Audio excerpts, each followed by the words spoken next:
You're a terrorist, and you're part of October 7th. We're coming after you. And we don't care if you're in Qatar, we don't care if you're in Lebanon, and it could be even if you're in England. It starts with a simple question and ends in objective reality. Through our journey from there to here, we find one another and ourselves. And as the next 24 hours breaks free from our last, we gaze onward in reflection of the day. Come to your own conclusions. Stay vigilant. Welcome to the Daily Wrap-Up.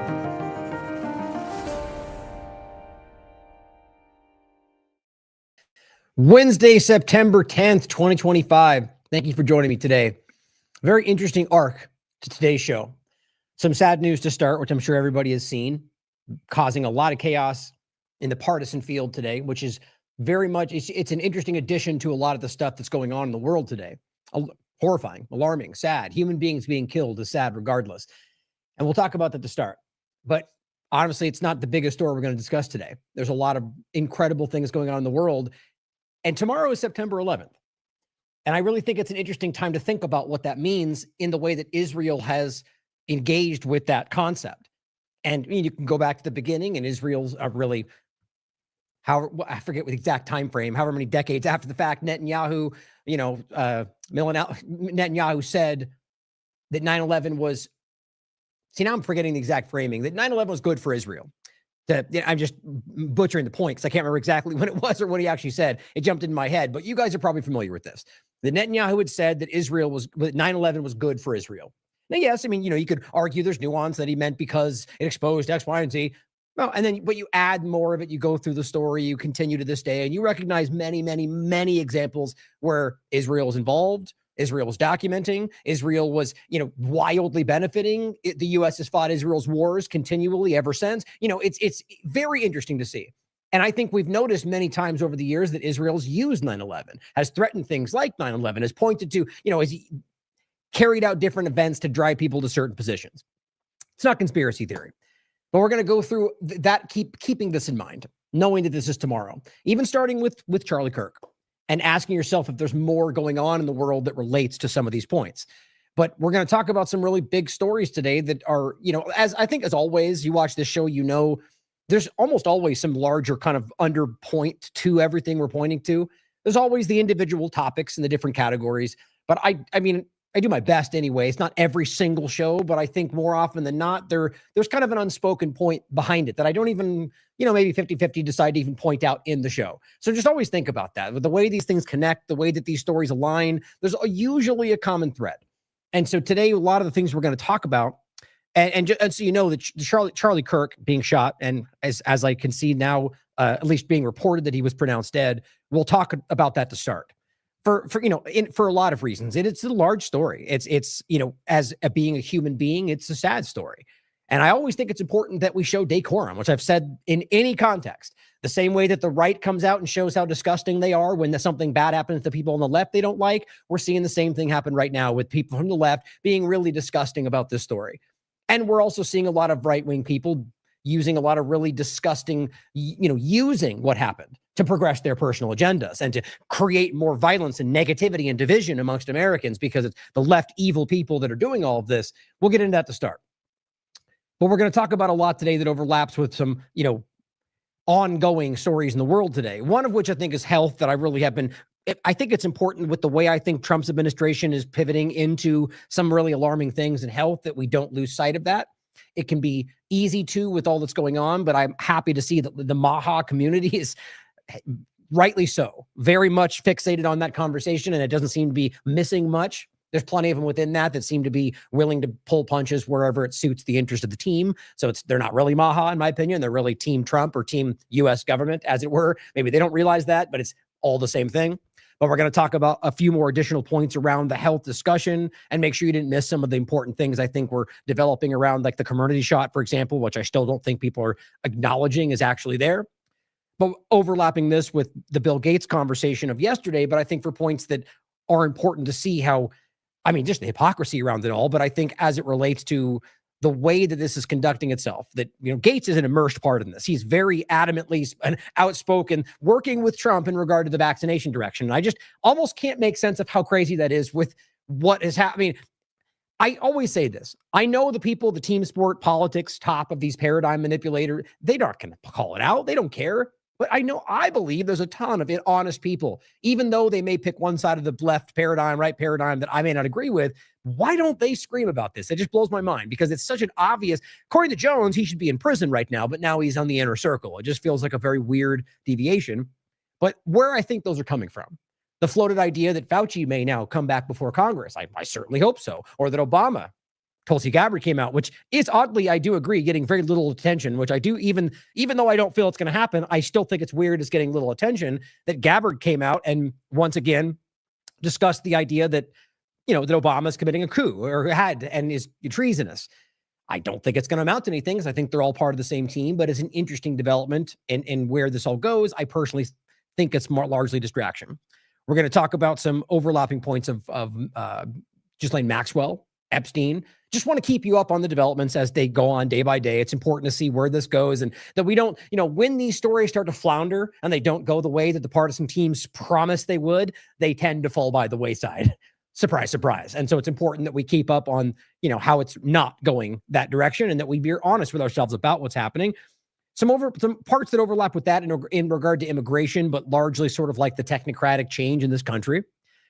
And just the, really that part of it, but like with the ICE kind of Gestapo national police force feeling that it's, what's developing, it's pretty alarming and an update on a story that you're really going to want to see about the family that was shot at and what ultimately happened to them, even though they were proven to have not done what they said in regard to running over the police officers.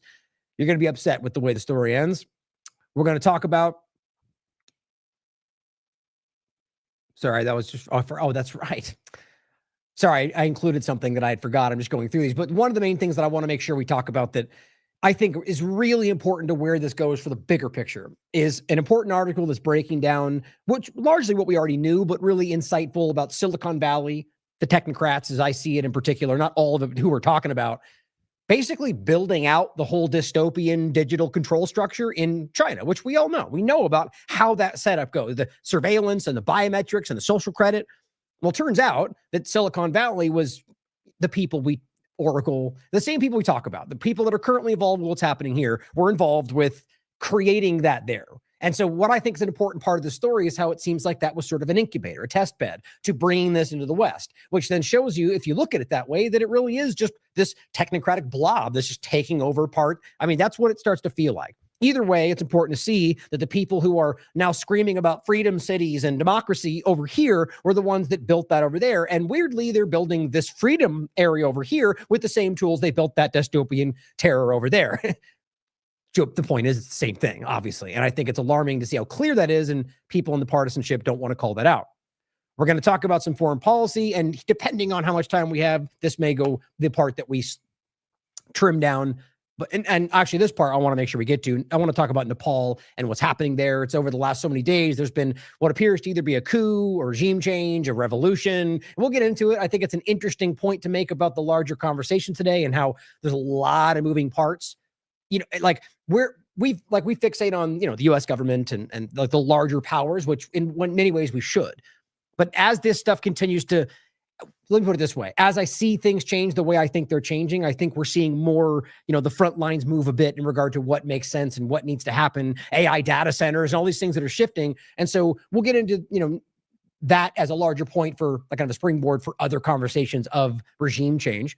We're going to talk about Venezuela. We're going to talk about the Freedom Flotilla and the attacks on it. If you really think about it, as we'll make today in the show, make clear, all these interconnect very clearly, if you think about it. And we're going to talk about, we're going to get into Israel in the next show quite a bit more, but just the overlapping points there with Israel and what's going on and the threats from Netanyahu, as we started with the rabbi, saying, of course, anybody involved with October 7th, but that's a pretty broad way to say that, first of all. But if it meant just people they think are terrorists, well, they think you're a terrorist. They think I'm a terrorist. They think that person with a Palestinian flag is a terrorist. So if that person's saying we're going to go after those people anywhere in the world, England, sure, which is what we've already told you. The Israeli government very much feels that they are not bound by international law. They've publicly said that more than once. So I think it's interesting to think about all of this. Coming back to the beginning point, which we'll start with on Kirk and what else is going on in this country, how much of that is being driven? And that's not to say that, individual actions are all part of some larger plot, like deliberately so, but that chaos that spins out because of what's happening very much looks kind of like what's going on in this country and what we can see in other countries where things like this start to spin out. And I think it's concerning because we have this mindset that these things just never come back to this place, never come home to roost, right? It doesn't come back to the comfortable locations. It's all over there in some other distant place, even though we're paying for it and our governments are doing it in our name. And so what I see here is how this can kind of interconnect with something that is creating the conducive situation for a transition in power. Simple way to look at it, but hopefully you can decide for yourself based on what we're looking at. So let's start with this point. And I'm going to play a clip for you only because it's pretty, it's really not graphic because it's hard to see. And it was clear to me when I zoomed in, when I first saw it, that you could see that he was shot in the neck. And again, actually, we should start with the obvious point, which I found this really interesting. So let me bring this up so you guys can see what I'm pointing at here, and we'll get into the clips. Now, this is obviously he's a very, very prominent character in this conversation, right? Charlie Kirk is well known, very, very influential. And I would also argue very, very, very much on the right side of things. Like in the conversation of the left-right paradigm, he's far right on that conversation. Not the same as saying far right and like some Nazi in the world, but in the left-right sphere, yeah, he's on the far right side of that. Like you could say people on the left pushing back against him are in the same position. And I think an average person in the political sphere that sees both sides is crazy, he'd pretty much acknowledge that. That's not to say that I disagree with him on everything, or that I did. But what's important to think about is that this person is going to have a lot of influence, there'll be emotional reactions everywhere, which is not what journalists should be doing, but already we can see that kind of pouring out through Twitter. I found it interesting the way that this immediately happened, that it really did overtake the conversation. I'm not following 90% of the people that are showing up my feed saying things about Charlie Kirk. I found that interesting. So at one point, I think it's important that the system make sure that this is what we're talking about. And that's not, I want to say that we think about this in a sense that, it's important to have decorum and have, empathy for a person and that had a family and that people are dealing with these things. It's a sad story, but also at the same time that it's in our interest for what we do to be analytical about these things. It's the same point. I was talking about this with somebody else earlier today. When the conversation happened with Israel and the allegations of rape, that's a horrible conversation. And it was a very serious and very emotional conversation. But what did I say? I said, well, we should demand evidence. I'm not going to say they're lying, but until we can have this proven, there's no reason we should be blindly assuming that, regardless of how emotional it is. And so the similar point is that we should do our job in any situation like this. So come at it and ask, is there something we should be asking? Is something missing? Did they fake the whole thing? I don't think any of that, but it is okay that we ask these questions. And it's a very early point in this conversation. It's probably going to outrage people that I'm even saying that, but it's the same thing every time. It is the principle of it all, that we should be able to ask everything. If you think that looks wrong, call it out, but don't say that as an absolute fact when you don't know that for sure, especially that you should have some level of decorum for the families and the people involved and everything, because we're human beings and we have empathy. Regardless of whether they feel that for you, you should be bigger than them and do it back. Anyway, all that aside, I do think that's important, guys, because we tend to lose all of that in this extreme partisan conversation. Now, this, as he's sitting here speaking, apparently what it looks like is he was shot in the neck. And you can see it if you zoom in, even on this kind of out of focus video. He was rushed away and not too long later pronounced dead. At least that's what the reporting is. I hate to even say that, but these days, you know as well as I, how many gross people are out there that would jump to and say things that get reported and then it gets kind of thrown through, but it does appear to be the reality. And so I'll play this first so you guys can see that. They arrested somebody right away, or at least they had somebody in custody. And this is largely what I'm going to talk about around this, is the ridiculous, disgusting way that these things cascade through the partisan conversation and are used by both sides. And as they are right this moment, by all the people you think we talk about every day, they're all out there doing it. It's horrifying to me. The point, though, is that they immediately said liberals, lefty, maniac, which certainly could be. Wouldn't be any more of a, obvious assumption that a radical left is a radical right, or anybody who was wrapped up in extremist politics. And I mean, again, in the context of our actual thing, not like the real, terrorist maniacs out there. I'm talking about people who are extreme in the version of our political system, and it drives people crazy. But it turned out that guy was not actually the guy. The guy was somebody that they arrested for whatever reason or detained, and it turned out not to be that guy. But before we even get to that, people were already going, look, you can tell he's a liberal. And it just makes me sick that the people with the largest reach in the conversation were the first ones to jump out and go, get all the lefties. We knew it. We told you the left are bad, including people who I disappointed me to see. Whether or not it's a left person, guys, how in the world are we going to use this conversation to jump into lefties are bad or all lefts are crazy or the leftist violence? Or yes, there's extreme left violence all over. And even if you want to argue that it's more so than the right, are we going to pretend that we don't have the same problem on the right? The point is, it's just people who are crazy and acting irrational when it comes to political manipulation. And most of us that are starting to recognize how gross the two-party illusion is are starting to kind of see that anybody on either side of this paradigm wrapped up in the same way, the woke left, the woke right, all of them are susceptible to political manipulation, to social engineering, to even far, far worse things. So let's play this first, and I'll add a few more points, and then we'll go over some of the things that I think are important. It's very short. Counting or not counting gang violence? Great. So if you wanted to zoom that down, I'm not going to. You can see it. You can clearly tell something happened. And then just kind of zooms off to the side.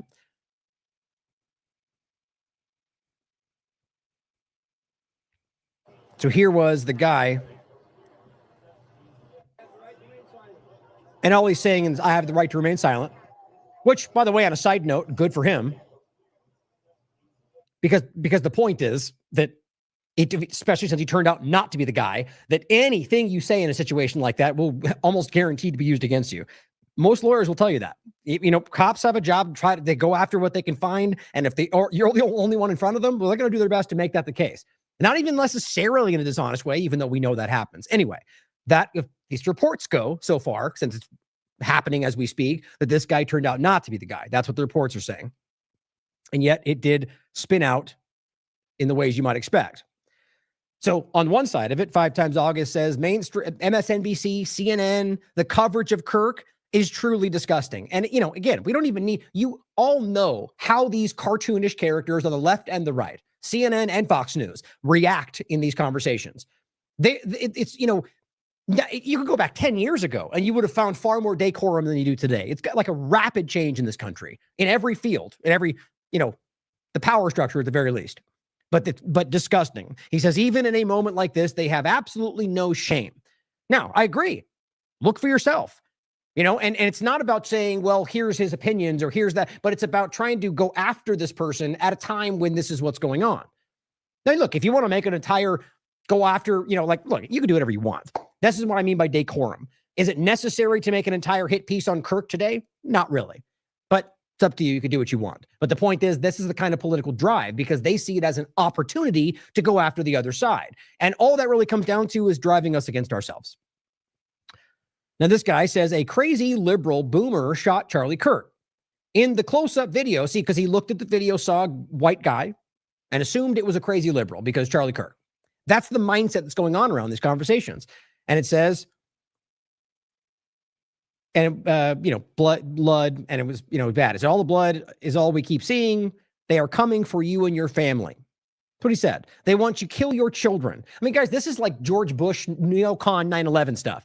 And it's just what comes to my mind, but it's not unique to left and right. It's just your government. And the point is simply, they're coming for your children. What? You mean lefties are in the corner scheming about going after you? It's just disgusting. Yes, there is clear examples where you can show that there's weird left-leaning things that were focused on trying to indoctrinate your children or trans. Yes. And guess what? You can show just as many examples on the right of similar ways that they were trying to get that same influence. And yes, there's different versions of those manipulations, but the indoctrination, right? The brainwashing, the control over their lives, same conversation. I mean, I've called out these things on both sides as long as I've done this, but it just kills me that you make it into every single left-leaning person. I'm using these examples, but you look around, it's chaotic, the conversation right now. They're literally demons, this person says. Yeah, really, really objective in this conversation. They will shoot us without warning. They'll stab us on trains. You see how it's just warping in everything? So what is it now, Democrats or is it immigrants too? See, it just becomes like they're just the other, right? Anybody but our team are now all villain, terrorist, monsting, rapist, NS-13. You know, it's just, we're lacking some kind of discernment here, guys. And it says, they will kill our children. They'll hate you. The war is started. And see, this is what I'm most worried about, because that mindset is coming from the people that we're always talking about. Because from their perspective, this is a war. This is a culture war, right? The problem is that they blame that on the one side, but they're, if not equal, far more right now than the culture war is a two-part game, and they're both playing it. Now, Doom says, serious question. How do you know for a fact that it was a crazy liberal? It's just because they already caught the guy. And again, the point is, at least reported as of now, and last I checked when I went live, it does not appear to be the guy. Right here. This is just the disclosed pointing this out, but I did look this up as well. Police confirmed the old man initially detained was not actually the shooter. But, for all we know, that could spin out next day and say, turns out he was. Just question everything is the only point I'm trying to make. As of right now, the information shows us that was not the guy. So the point there is to recognize that people are assuming based on what they see, because that's what they've been fed. Not everybody. There's plenty of intelligent people out there going, why is everybody so crazy when it comes to politics? But you have people like this instead. Now, it's people like this that I'll start with, actually. Like, this is the point I think is important. If you want to pretend like the left's crazy, the crazy lunatic liberals, right? They're out there doing crazy, acting violent, race. Okay. If you could look at Laura Loomer with what she does on a daily basis and the things that she says, the insanely disgusting, vile, manipulative, incorrect, false things that she does every single day, and pretend that they're not the same in principle, in action, like what they're doing is just as manipulative and disgusting in the extreme opposite way, then you're lying to yourself. And there's plenty of Loomers on the right of the conversation, just as many as there is on the left. She says it's time for the Trump administration to shut down, defund, and prosecute every leftist organization. Right, because we'll just make up things to prosecute them for, right? Or the argument would be, well, we know they're guilty because they're liberals, right? Funny thing is, even saying that, there's probably people out there going, well, they are. Even people that I wouldn't expect, even though that's a really stupid, ignorant, short-sighted thing to say, because that can't be the truth. Obviously, everyone in the world could be guilty. The bottom line is that if you pretend that every leftist organization is the problem, you have gotten trapped in the culture war. You've gotten absorbed into the political manipulation that's going on in front of you. Now, that's whether or not you think that this was some other plan or somebody shot him because it was part of an organized effort, because somebody faked it. Whatever you think, it doesn't change that all of this is leading to the direction that the power structures have been trying to drive us to. They want people to freak out and call these things out. They want to create the immigration war. They want to create the destabilization. And right now, the one thing I'm seeing more than anything is people calling for something to start. This was a moment. They took out Kirk. War has begun, and they're all doing that. I don't know why anybody thinks that makes sense right now. What do you think you're at war with? The left? You mean the same people, you mean Bill Gates? You mean Larry Fink? You mean all the people sitting next to Trump? Or you just mean Biden and the ones you don't like? It's just an insane worldview. And I'm hoping that I'm speaking to the majority right now, because it is all over the place. She says, prosecute every organization. If Charlie Kirk dies from his injuries, which it appears he did, his life cannot be in vain. Right. So now you're making a martyr. You're going to make a martyr of a man to go after blindly people who have a different opinion than you. Because we're the right side, right? We're the ones fighting against the bad guys, even though you're doing the exact same thing in principle. Okay. We must shut these lunatic leftists down. Okay, so if someone commits a crime, then we can arrest them for that crime. But that's not what they're talking about. They don't care about the Constitution, the law, anything, if it blocks them from going after the ones they don't like, because, well, they're doing it first. Because we're in kindergarten, apparently. And it says, once and for all, the left is a national security threat. And here begins the insurrection. Here begins the narrative of some kind of internal emergency conversation, whichever way you look at it, that then somehow magically rationalizes everything Trump's trying to do. Maybe it's coincidence, maybe not. Maybe she's giving him the idea. I frankly don't care. I see it building in front of me. I see the reality that claiming half the country is a security threat creates the idea that this is some kind. Look, they're building the argument, as they already did, that Obama tried to commit a coup. Now, I'm not disputing the obvious nature of the flimsy garbage they throw out as the Russiagate case. But if you think that they're actually at odds and it comes down to the U.S. government is one thing. And there is more evidence than anything in this conversation for you to truly understand that. This, to me, is about trying to create either the chaos that divides this country so they can roll out the transition that is in place, or that another country can come in and take advantage. Just what my gut tells me and what the evidence backs up, but you can decide. But here's Loomer trying to initiate a martyr, a war, a religious, ideological war. Because, that's supposed to be bad. And, it's only bad when Iran does it, even though that's not really what's happening. But when we do it and call it freedom and Western stuff, we ignore it. It's just everywhere you look, it's hypocrisy. These people are trying to start what they always claim everybody else is doing. And it's alarming. Benny Johnson, with a softer version, says Charlie Kirk was answering a question about rampant left-wing violence. He's largely because that's most of what these events are about, when he was shot today. Now, even right there, you could argue, yes, that could have been a lefty. It would make sense. But it also could be somebody who wants to start something like this, right? Anybody objective could consider that, because the reality is there's a lot of people who are pretty upset about a lot of things. And if you look at somebody like Johnson and Kirk, who, by the way, have the right to say and think whatever they want, and I would die to protect that, even though I think they're pretty disgusting and manipulative, and not because of ideas, but because they're deliberately lying to you regardless of their ideas. But there's a lot of people out there who look at the things they do and it angers them, which in no way would justify people committing violence. That person, whoever it is, should go to jail, should be charged with that crime.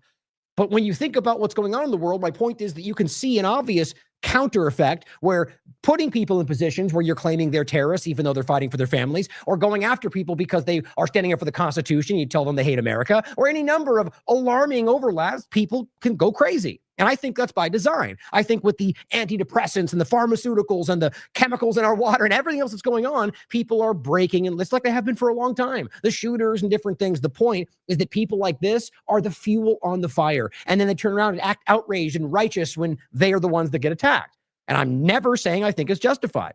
The point is that people commit violence, should be charged for it, regardless of how virtuous and righteous you may think you are. But at spinning around, if Rachel Maddow was shot today, how do you think they'd respond? If Biden was shot, what do you think they would say? Let me just be real about it, guys. We've already seen this happen more than once, and that doesn't justify it in reverse. They're both ridiculous. Both sides doing the same thing are ridiculous. It's the only adult argument in this conversation right now. And he goes, you can hear the crack of the rifle in this video. I'm burning with righteous anger. Righteous anger. You know where this goes. Watch. Watch as they roll this out and spin this into some kind of momentum that causes more of this. Here's the guy that they originally had, as I said, turned out not to be the guy. This was just the first example I saw, but unless you guys have seen anything different, it does appear that Kirk was pronounced dead.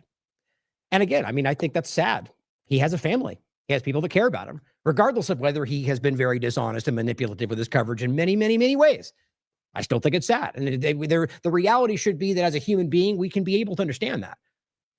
But I think it's important to be honest about the reality, just like we would be about John McCain dying and make sure we go, yeah, but he's also a war criminal, but yeah, he died and it's sad.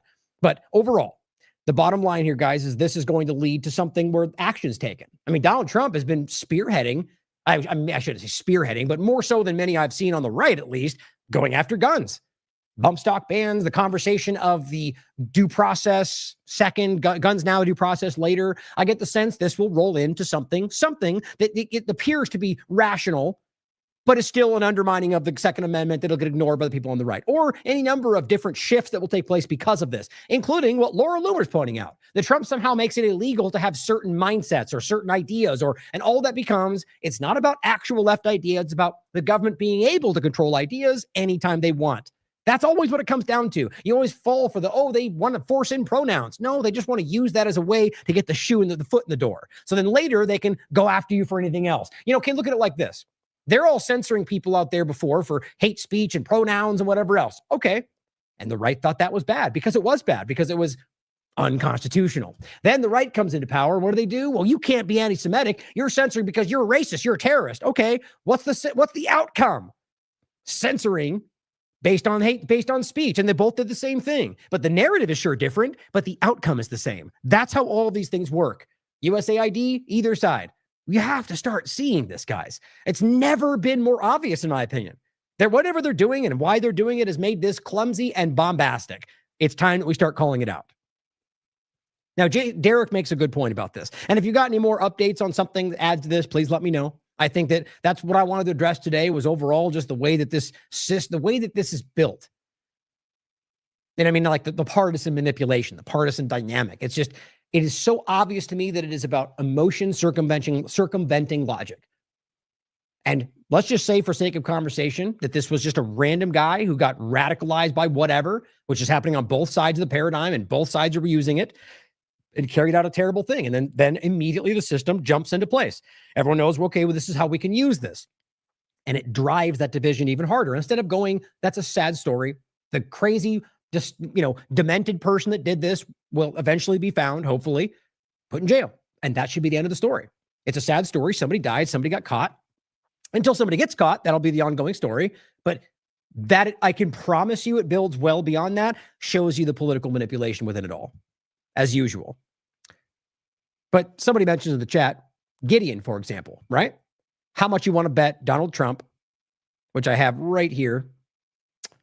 This actually, I'll come to this later in a few more segments. This part we'll get into health in a second, but the U.S.'s new Israeli-made AI pre-crime system called Gideon. That Melania Trump and everybody else forced that out after that last year. Okay, how much you want to bet this continues that? I mean, it's almost guaranteed, guys. He's going to say we can't allow these lunatic leftists, which will get the right on board no matter what he says next, to plan these shootings of our loved right commentators. And then all of a sudden, you are using an Israeli spy network that's simply you. And it's not about stopping shootings. It's about them having that control. It's the same thing every single time. And they've been trying to roll this out long before Trump, but he was aggressive about it in his first administration. Pre-crime. And here we are. I hope I'm wrong, as usual with stuff like this, but I think this is where it's going to go. And watch as you have all these fake libertarians and fake patriots out there screaming it on because the left sucks. That's all that matters, it seems, to some of these childish people.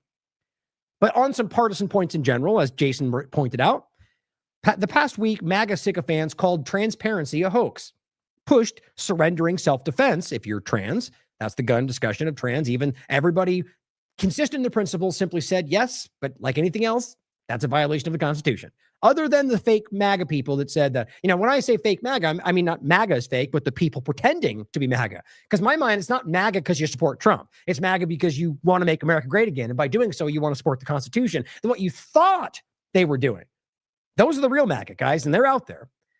The point is that the trans point was another way to undermine that just before this, interestingly enough, and trample due process if on a suspected drug boat. Of course, we'll talk about that. This is exactly why aligning with them after COVID was a huge mistake. They always cheer for authoritarianism. Now, I want to make it clear, at least from what I'm saying, is that I read this as that not all MAGA, but that the ones that are doing that, right? But there's a lot of good people within this that are joining with like the Republican Party, and I think that's what I would take that point as. Derek simply says Jason is right. The libertarians and freedom-minded folks should never align with right or left. They are both authoritarian statists. Exactly. He wrote an essay that you can read about right there. Now, one last little point on this. This is the kind of stuff that we're all, always talking about. And I'll just, by the way, going back to that point a second ago, just the idea of the fake, like the right leaders of a movement, Kirk being one of them, who have completely undermined all the points that they promised would be taking place right now. They lie about it. All of them. Benny, Joan, they all pretend we're winning. It's all great. But anybody with a brain and any modicum of honesty was like, well, that's not true at all. Stargate platforms, mRNA shots, self-amplifying, transhumanism, everything. All the different transitions, all the things we said we would stop, all the CRISPR pig meat, and not just even health, right? Violating the Constitution, police state. So the point is there's a lot of people that are very unhappy about that, including left and right, that might decide to irrationally act out about it, and that wouldn't be okay regardless. Another example is the political manipulation of stuff like this, where you have the idea that they had to stop the Democrats from doing exactly what Nick is cheering on. Breaking, the Missouri House has overwhelmingly passed their new congressional map. Look at this map, 90 to 65, cutting Democrats down to one seat. Because that makes sense, right? First, it says Republicans are set to gain another seat in the House. Every Republican state should follow suit. Okay, regardless of what you think about it, or even if that is exactly to a T what they were all clutching their pearls about. How dare they? They're going to change everything and they're going to cheat and make sure the Democrats, and then they went and did the same thing. Freedom. It's so childish. It's just so that this person is like the embodiment of the childish, kind of sycophantic nature of the people in this field. But, and so guess what? The Canadian comes in and lays it straight. It says, why is this not illegal, for both sides? hey, somebody with a brain can read, just because they don't care. They don't want anything. They want to be able to do whatever they can when they're in power. That's very sociopathic, guys. That's what we're always talking about. Point is, partisan politics is spinning people out. And it's kind of obvious. Like right now, it is beyond cartoonish. And that's really hard for people to digest when their whole lives are wrapped into it. That's just one more element of 75 reasons you could argue people might lose their mind and act irrationally. Now, we're going to get into a few different points today. A couple more points about kind of deception. But I want you to think about as we go through all of this, like the argument of what I started with, the idea of manipulation and what just happened with Kirk, whether organic or not. And I mean that really, from my mind, question everything, but it seems pretty clear that this is what happened, at least so far with this new evidence, that it could be either something that randomly happened or that somebody was, put to it. It's kind of where my mind's going with it. But let me know what you see. And so the idea would be there is that, if whichever way that went, it will be used like any one of these events do by people in power. We're already seeing the sycophant team sport politics use it to whoever they can. And so think about how that relates with these other stories we're going to go through and how that video we started with, how we'll end with in regard to the kind of building towards tomorrow and destabilization, and we're overlapping with the claim of Hamas and what that means and going after people that they claim are associated with that and that they can do it anywhere in the world. I find that very interesting. So one more point on just things that I think are meant to, as with everything going on in the world today, like even before what just happened today, just everything. And not even the genocide, which he pretends isn't happening, but things they're talking about. Here's what he comes out with. And a lot of people are pointing to, and I think it's a typical, the reason I point to it is because you see this share, and then it's the, the usual like 17 people in a row, live the TikTok, and then this guy, and then that guy, and they all share it. And oh my God, point to the same thing. New York Times. Elon Musk says, why is white always in lowercase, but black is uppercase? Yeah, that's ridiculous. That should be the end of the story. They're pretty stupid, and you call them out for it. It's obvious what is going on there. That's dumb. It's stupid, because if you're going to do one, you should do the other. Obviously. That clearly suggests that they're putting more favor towards that word. Yes. My point, though, is this really what we care about right now? Let the New York Times write whatever they want. First of all, isn't that free speech? Secondarily, it's just obvious and kind of infantile. So call it out, put it away. But you're seeing this go. I mean, look at this, guys. It's 16 million views. And I've seen people make entire articles about this. And of course, it matters to a certain degree. Right. But this is when you fall into the left-right paradigm and say, oh, I see. It's this long-term Soros UN plan to make us hate white people, I guess, which there's points to be made. But it's like, if you think that's where they're really going with this, again, you're missing the point. You're trapped on level 1, guys. These are means to an end. Even if you want to pretend, which I do see very clearly, there's a level of kind of, and I don't think it's necessarily about white people, but I think it's about the larger demographic manipulation of the world. My point, though, and I honestly think it largely stems from Israel. The point is obviously there's a real thing there, but it's not, I don't think it comes down to some kind of like the petty arguments that are made around it at the core level of the conversation.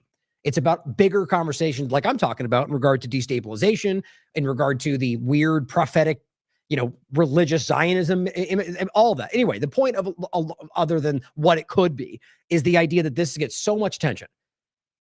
One thing. Based on, I think it's about trying to distract people from the obvious nature of this to go, look at the woke lefties, look at how dumb they are. Yeah, enjoy it. Enjoy while the world crumbles, while you laugh at lefties with their woke politics while you're being just as woke. Another example, died suddenly, of course, an account that I'm only pointing to it because of this bad point, to be honest. Remember, we just talked about this, by the way. This is Stu Peters and the died suddenly whole thing with the quotes.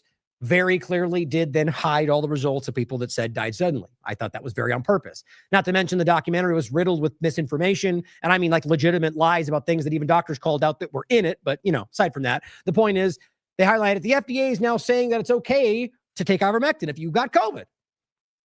He goes, so it's not horse dewormer after all. Again, anybody that's not a child was pretty obviously, that was already resolved, right? Yes, I know that you got your token morons in the highest level of power and the people in media, but just like we're watching with Israel, the whole world knows what's going on, right? We're beyond this fake construction where the media and the power structure somehow control what we think. At least right now, that's not happening. I think it's obvious to clear that the awareness of ivermectin, look at those search results. Look at how it's clear everyone got wind of what it was. So now that this comes out, they're going, oh, turns out now they say you can use it. Doesn't that feel like a weird thing to do right now? Why? I think it's because people are going like, oh my God, ivermectin was such a buzz thing. Everyone wanted to talk about it. Things like this just seem kind of planted right now. That's my personal opinion. It could just be that they're just quietly putting it over. But my point, as always, is why are we supporting big pharma drugs at all? Let people choose for themselves. This game where you're like, I'm team ivermectin. No, I'm team over there. It's like you're I can't remember the names now. Twilight or whatever. I'm team so and so. Let people decide for themselves. Give them the information. It is a big pharma drug, and I don't think it's as safe as any drug. I mean, there's side effects, so decide if you want. Definitely does have positive effects. They did try to hide that from you. Either way, I think it's one more example like this, for example, as well. COVID razor throat variant now found in 15 states. This is Zero Hedge reporting from Epoch Times. Okay, well, they were very skeptical, like we all should be and were, of the COVID-19 illusion. Okay, so now that they're going, you'd think this article is going to be like, don't buy it, keep an eye out for the lies, or, about any. Okay, well, guess what? Not at all. This is literally like a government report. New states found COVID. Here's what you should know. Here's the variant. Here's how bad it is. Here's where you can. Okay. So now we're just promoting the government agenda now on corporate. Yeah, well, because this has always been the reality. I was trying to show you at least from within the partisan game. So how does it in your interest to report? So they would tell you this was largely a hoax, right? So why would they then report the upcoming narrative of where this is getting bad with no discerning point and no point that I can see that says question this, or maybe this isn't happening. I don't know. I just think that was pretty interesting. Either way, COVID's back. 15 states. Like I said before, don't do their work for them. If it is even there at all, it's probably just a flu, if that's even what's happening. If the reality is, I don't believe we should take these narratives at face value. And if there's something going on, you can make your own decisions. You don't need their hype, which they always do about every single thing, flu and otherwise. So I just think this is building up at an obvious time. Now, health related, I think, is important. We already played this for you, which I think is important to point out again, that Donald Trump walked back Florida came out with talking about mandates removal, and he came out and said, I think that's pretty dangerous. I won't play it again. It's only a minute, but we played it the other day. Everyone's seen it. President Trump pushes back on Florida dropping mandates and kind of counter signals the entire idea. Well, Aaron Siri, who, by the way, had some really well done presentations recently in front of Congress that just destroyed some of these arguments of like the placebo, and in this case, on the right side of what the RFK was saying, because he was right about the placebo trials and so on. But my point is always, before this gets too confused, what I'm saying is Aaron Siri sat down and called out the lies that they had 600 plus shots that were placebo control tested. They were lying. He broke it down to where there was only 3 of them that actually complied with that point, and they didn't even use a placebo. They had other things. They completely lied about it. The point is, RFK was right about that. However, RFK is still doing the wrong thing. And we can prove that. People like Mary Talley Bowden and others have called it out. The last one we just talked about, the last COVID shot, was not placebo tested. So it's, yes, good, he called it out, he's right, but he's still doing it. So that's confounding to me. But Aaron Siri said, Mr. President, Florida merely seeks to preserve liberty. Removing mandates will not prevent anyone from getting a vaccine. Do you not find it strange that of all people, Trump, the one you're told, but he didn't do a mandate, is the one now pushing back on removing the mandates? You're all being played if you believe these people are on your side. That's my opinion. It says, surely we don't want to have less liberty than the following countries that are reported to have no school mandates: Norway, Sweden, UK, Ireland, Finland, Australia, Russia. The list goes on. I'm glad he pointed it out. You get the sense that he's saying, hey, you're wrong. It's what he is saying. But a lot of people try to act like Trump doesn't know, and you're trying to inform him. He knows. He knows exactly what he's doing. He's not on your side. That's what I believe. Not Biden, not Trump, not any of them. Now, again, they shared this video. Oh, it's interesting. For the podcast. So first of all, this was a post that Trump put out that we all saw, where he said they're all poison and played that thing about the thimerosal, and which is right. I agree. It's dangerous. But my point was, oh, look, Trump posted a video saying all vaccines are poison. Meanwhile, Trump rolls out more poison. Yeah, okay. Typical. Because they're rolling out the Comirnaty shot, which is, by the way, that's what I was just mentioning earlier. August 27th, they've approved the new COVID-19 Comirnaty shot, mRNA, the 2026 new variant. So that's not just the same as continuing the other one. That's a new approval for a new shot, Comirnaty LP81. How are you going to tell us you're ending this and then go back to the same old mRNA shot with a new antigen? It's insane to me. But on top of that, we also saw the self-amplifying discussion. They are leaning into self-amplifying mRNA. They're Arcturus, Amplitude Therapeutics, There's a few other ones. Amplitude is trans amplifying shots. Way worse, in my opinion. They're actively working on those right now. It's a game under the guise of ending mRNA, as well as in food, which no one talks about, or very few. But back to the point. This, for the podcast, it looks like Twitter added an update. It says the video has been altered. The video was, in fact, posted by Trump, but I don't think anyone says otherwise. It literally says Trump right there. And it says, however, the claim of they're all poison, every single one, was added to the original video posted by Trump. Yeah, isn't that exactly what it looks like? Anyway, so everything they're saying there is exactly what you already know, because you can look and tell right there, unless I'm missing something. Anyway, I saw this for myself, so I know this was posted by Trump on his Truth Social. Anyway, the point is that he's still supporting these shots. So is RFK Jr. I don't know how you reconcile that without recognizing that they're not really doing what they claim they're doing. And even right after that, a day later, Kellyanne Conway admitted, or was it not Kellyanne, Leave It, said publicly that they had now 4 new mRNA COVID shots that were underway. Not new ones after they claim they stopped the old ones. It just never stops. And don't forget, the Stargate platform will continue for mRNA cancer shots under private funding. That was clear. And the Pfizer's new shot we just showed you got approval. Now, here's what I wanted to get to on this point. You saw this, you already saw this in general, but watch again Bill Gates talk about the vaccine program. Spiro says Trump posted a video saying all vaccines are poison because they contain thimerosal. While he is correct, don't fall for this. This is part of the mRNA vaccine gene editing rollout. And it says, no, mRNA vaccines do not contain thimerosal. See? So you get you on the side of thinking, oh, good, he's stopping the bad thing. Well, this is what I've been trying to tell you. They're rolling in, even as they poo-poo, let's say, on the old COVID shots. They're rolling into a new self-amplifying, trans-amplifying patch mRNA that Gates supports. All of it. All this is public. But I think it's more than that. I think that they are in some way rolling these old ones back. But even this, it's all about creating the idea that, the perception that it's going the way you think it is. So remember, this is what Gates said. Now remember the people they were sitting there with. Zuckerberg, Gates, Sachs. And it's the technocrat oligarchs that Jones told you would be in jail right now. Oh, it looks like I didn't grab that. 1 second. All you're going to hear him say is kind of outline the plan for the vaccine rollout. And I think it's really important that we understand that this is not again, I don't know how you can make sense as a supporter of Trump with all that's been said of Donald Trump sitting next to Bill Gates. This is the 4th time, either the 4th or the 5th, actually. I'm not sure if they included this one in the meetings they listed, but at the very least, the 4th time he's met with Bill Gates, specifically about vaccines, shots,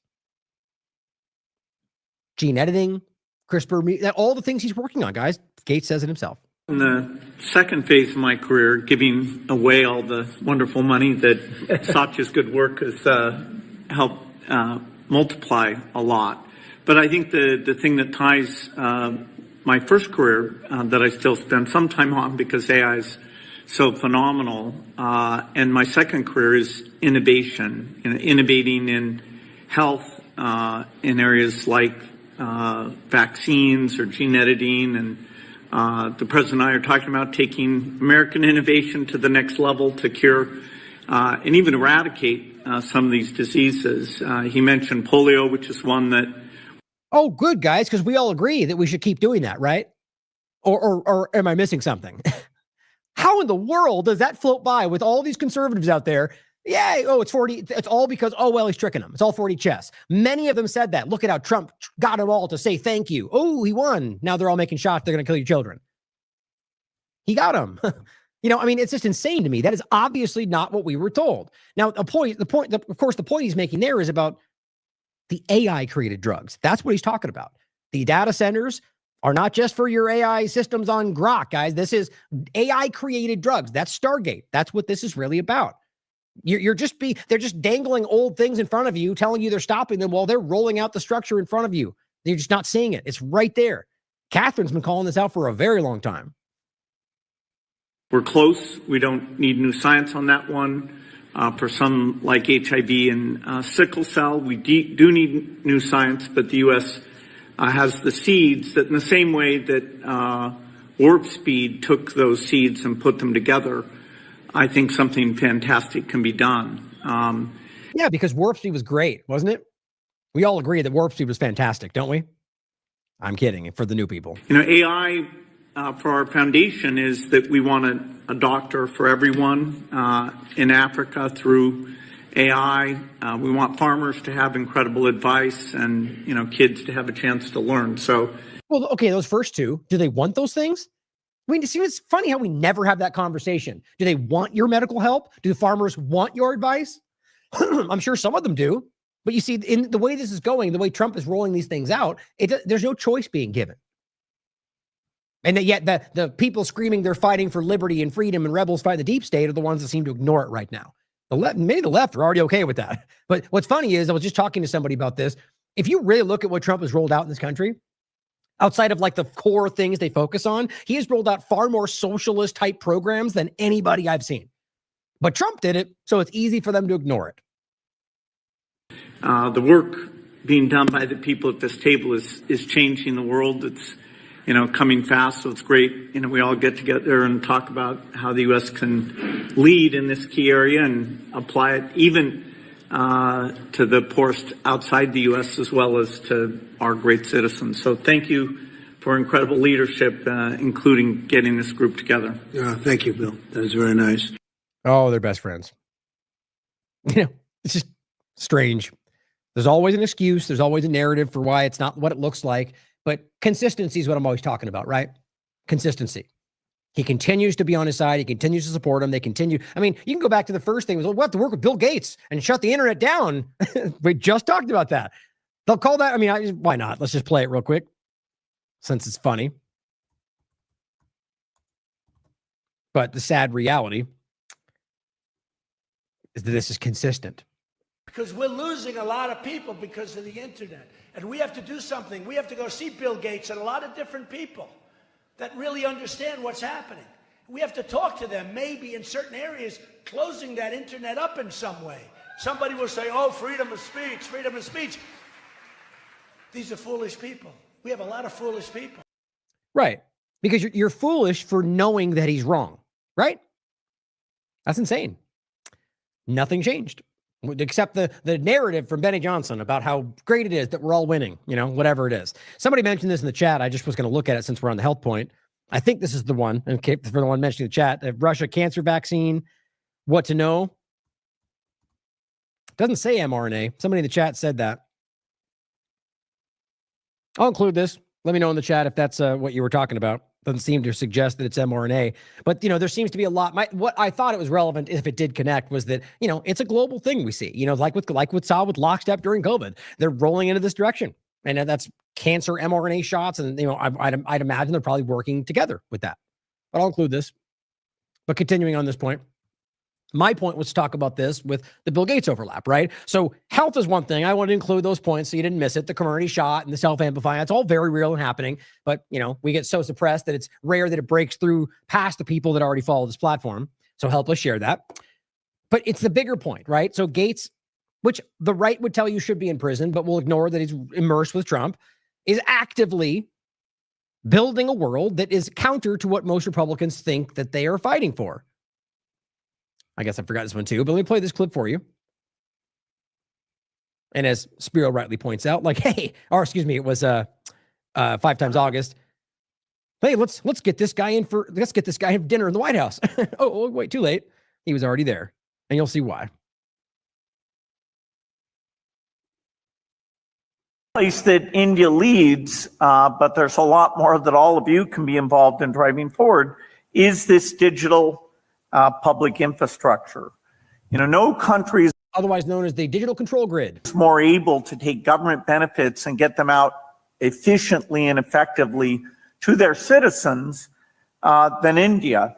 You would have expected rich countries or others to do that, but in fact, they did not. And so that basic structure that starts with identity and bank accounts and payments is just foundational. And as part of this visit, I'm now seeing how that foundation is being built out in agriculture with profiles of farmers to understand what they need and give them advice, built out with health records so that we can help people not only with infectious diseases, but the challenge that's coming in the future with the growth of the non-communicable diseases being a huge thing. And that digital public infrastructure will help us with these climate problems. I was in Odisha yesterday, and what they showed is that they've registered the farmers and registered what type of crops they grow and what land they own. They literally have a control center. You know, when you walk in, you think, wow, this is agriculture, but you know, you've got. Yeah, isn't that great? A surveillance control structure to make sure you're doing the right thing on your farm. You know, it's always about, oh, it's going to be great, and you have more information and more distribution. You know, I mean, look, maybe rarely does it amount to what they claim it does, but at the end of the day, the one thing that usually that you know pretty much always ends up being there for sure is the structure, the control element.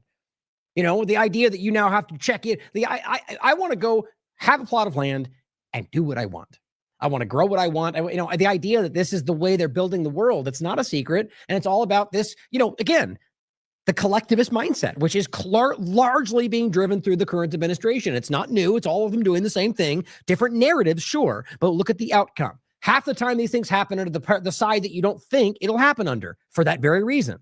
A command center and maps and people doing queries and sending out messages. And so that all starts, you know, with an Aadhaar identity, listing those farmers. I see some people may not realize, like, it may not even, like, okay, if the idea that you even have to, like, register, put, you know, identify, have some kind of tag number, like, that's what I'm talking about to start with. Whether or not it becomes some kind of controlling factor, I don't want that.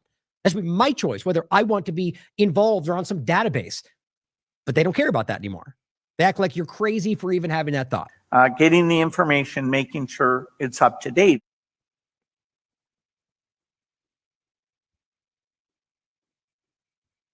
So as I said, we should invite this guy to the White House, right? You know, can you imagine that? Like what he just listed off, the digital control structure. And that's what, as Wide Awake Media writes, Bill Gates praises India's digital and public infrastructure, a combination of biometric digital ID, bank accounts, and payments as foundational for keeping tabs on farmers, monitoring people's health records, and helping with climate problems. Yeah, and he was right there with Donald Trump, and they're like, you know, the game is always going to be that he's just using him. Well, that could be possible for you to assume that would be a self-serving assumption. My point is, I'm not assuming what's coming next. I can simply see what's already happened. All the narrative. Last time you met with him, oh, he's secretly doing X, Y, and Z. Okay, where is that? What I see is coordination, and they met again, and they do more, and they coordinate, they meet again, they coordinate, and I mean, it's the fourth time. And so far, they've been working together and coordinating. So unless I'm missing some 4D chess move, you know, but the game is always like, oh, you're missing the bigger plan. Well, you're just blindly trusting the government. That's what's happening. The reality is that this is being built out, and the person who's been telling you his whole life he wants it, is currently sat right next to Trump. As David Icke again points out, I said that Trump was put in power to front up the AI oligarch takeover of society with artificial intelligence, and that's exactly what he's doing. When the oligarchs driving the policy and direction with them. Here are many at the White House dinner. This was on the 4th, including Trump AI czar, of course, David Sachs, which is weird in general that he has that position or that there's even that position. And it says Zuckerberg, Tim Cook from Apple, Bill Gates, Microsoft, Israeli infested, OpenAI founder Sam Altman, Google CEO Sundar Pichai, you know, all the good guys, right? Sad that we're this willing to ignore the obvious for team sport politics. And again, of course, here's Jones telling you that Bill Gates, Fauci, Hillary, Klaus Schwab, that if we get Trump in, if we can keep him alive, they'll be in prison for sure. Right? This is what they do.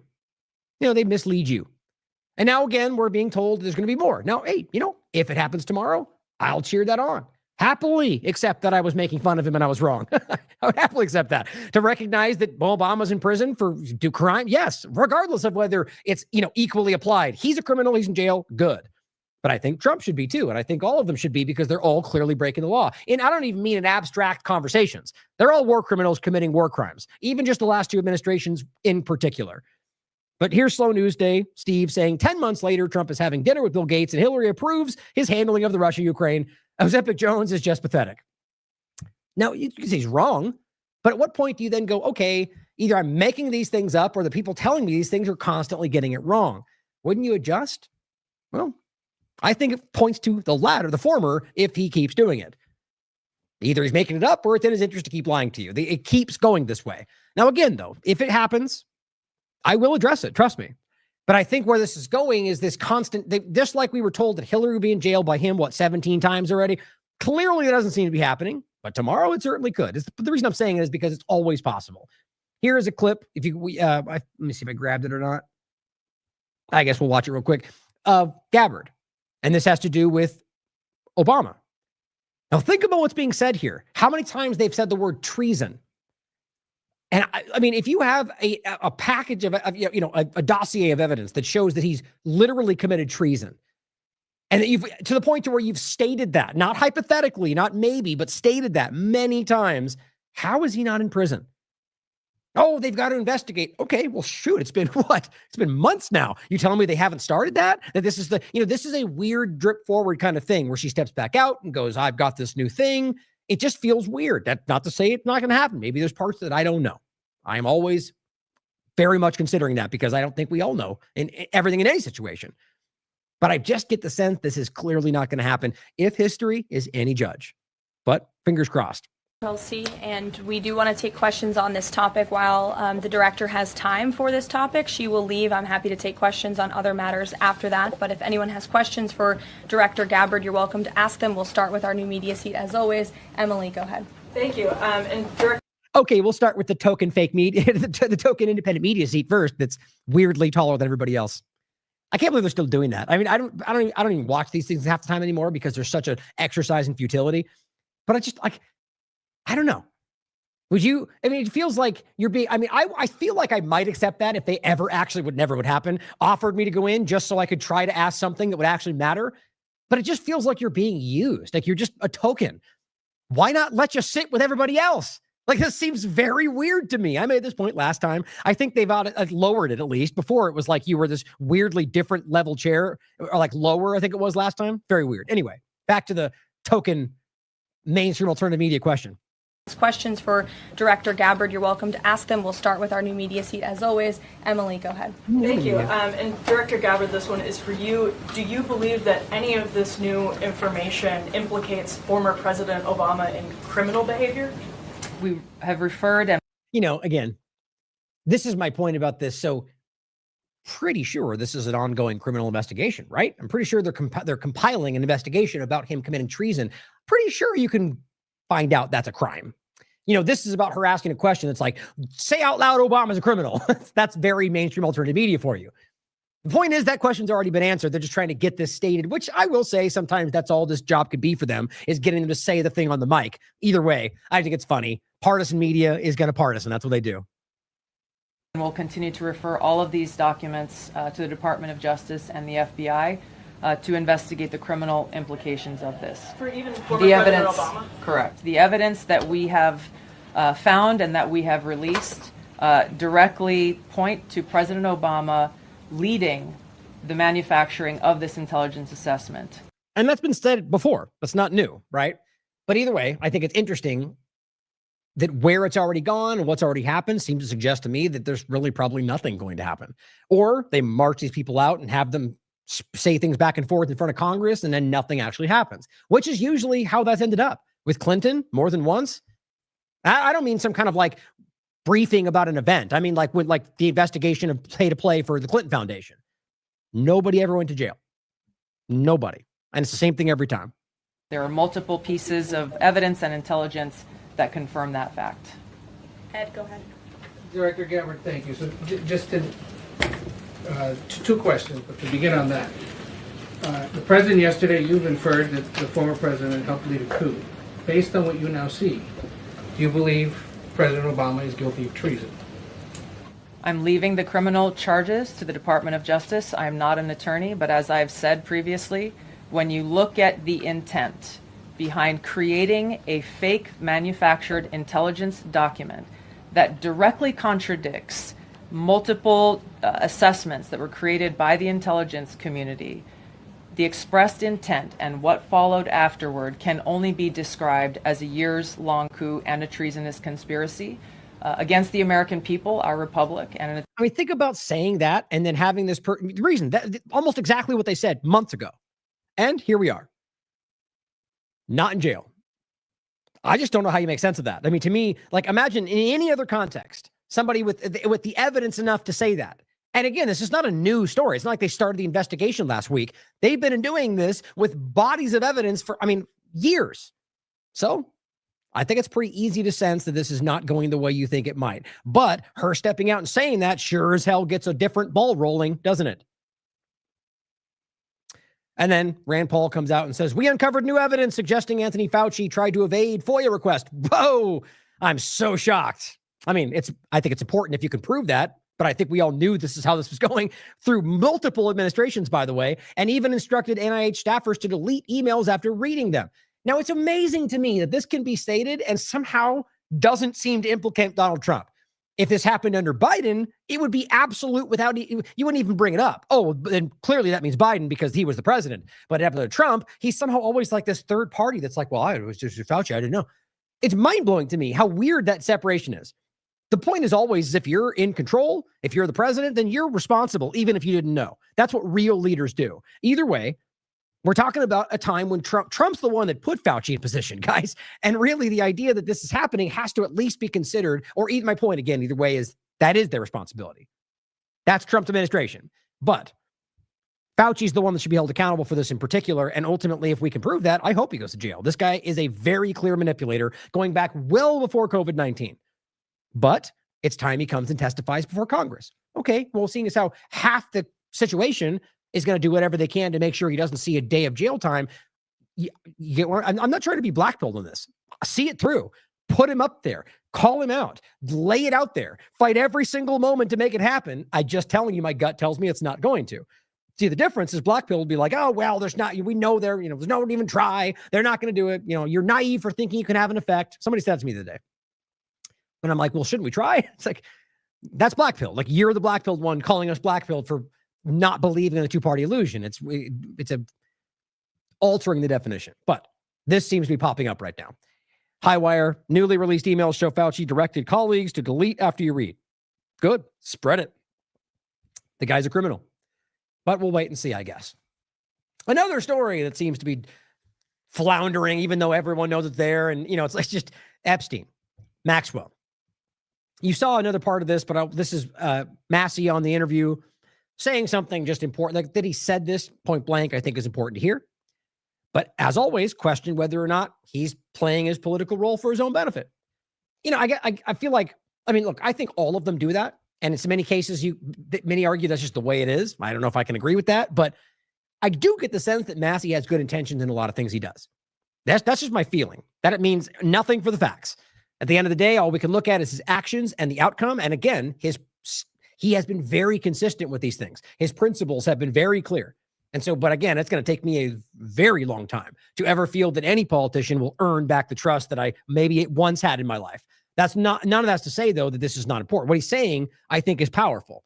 And so all I'm saying is consider whether or not saying this is, while being true, is also politically motivated. It's an important point to always think about. Every one of them are politically motivated. Doesn't make the actions false, though. Just because it is in their interest to call out Trump doesn't mean what they're saying is false. It could, right? But it's objective in all sense. But this is important to what he said here. Congressman Massey, the president is resisting release.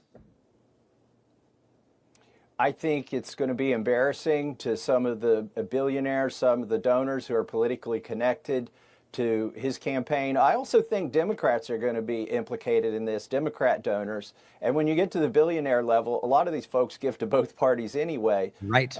They're probably intelligence ties. Such an important point that nobody gets into, guys, because that's the real power. Because we're watching the influencers, the monies, the string pullers, the technocrat. Think of Karp and Thiel. One funds one funds the other, right? It's the way this works.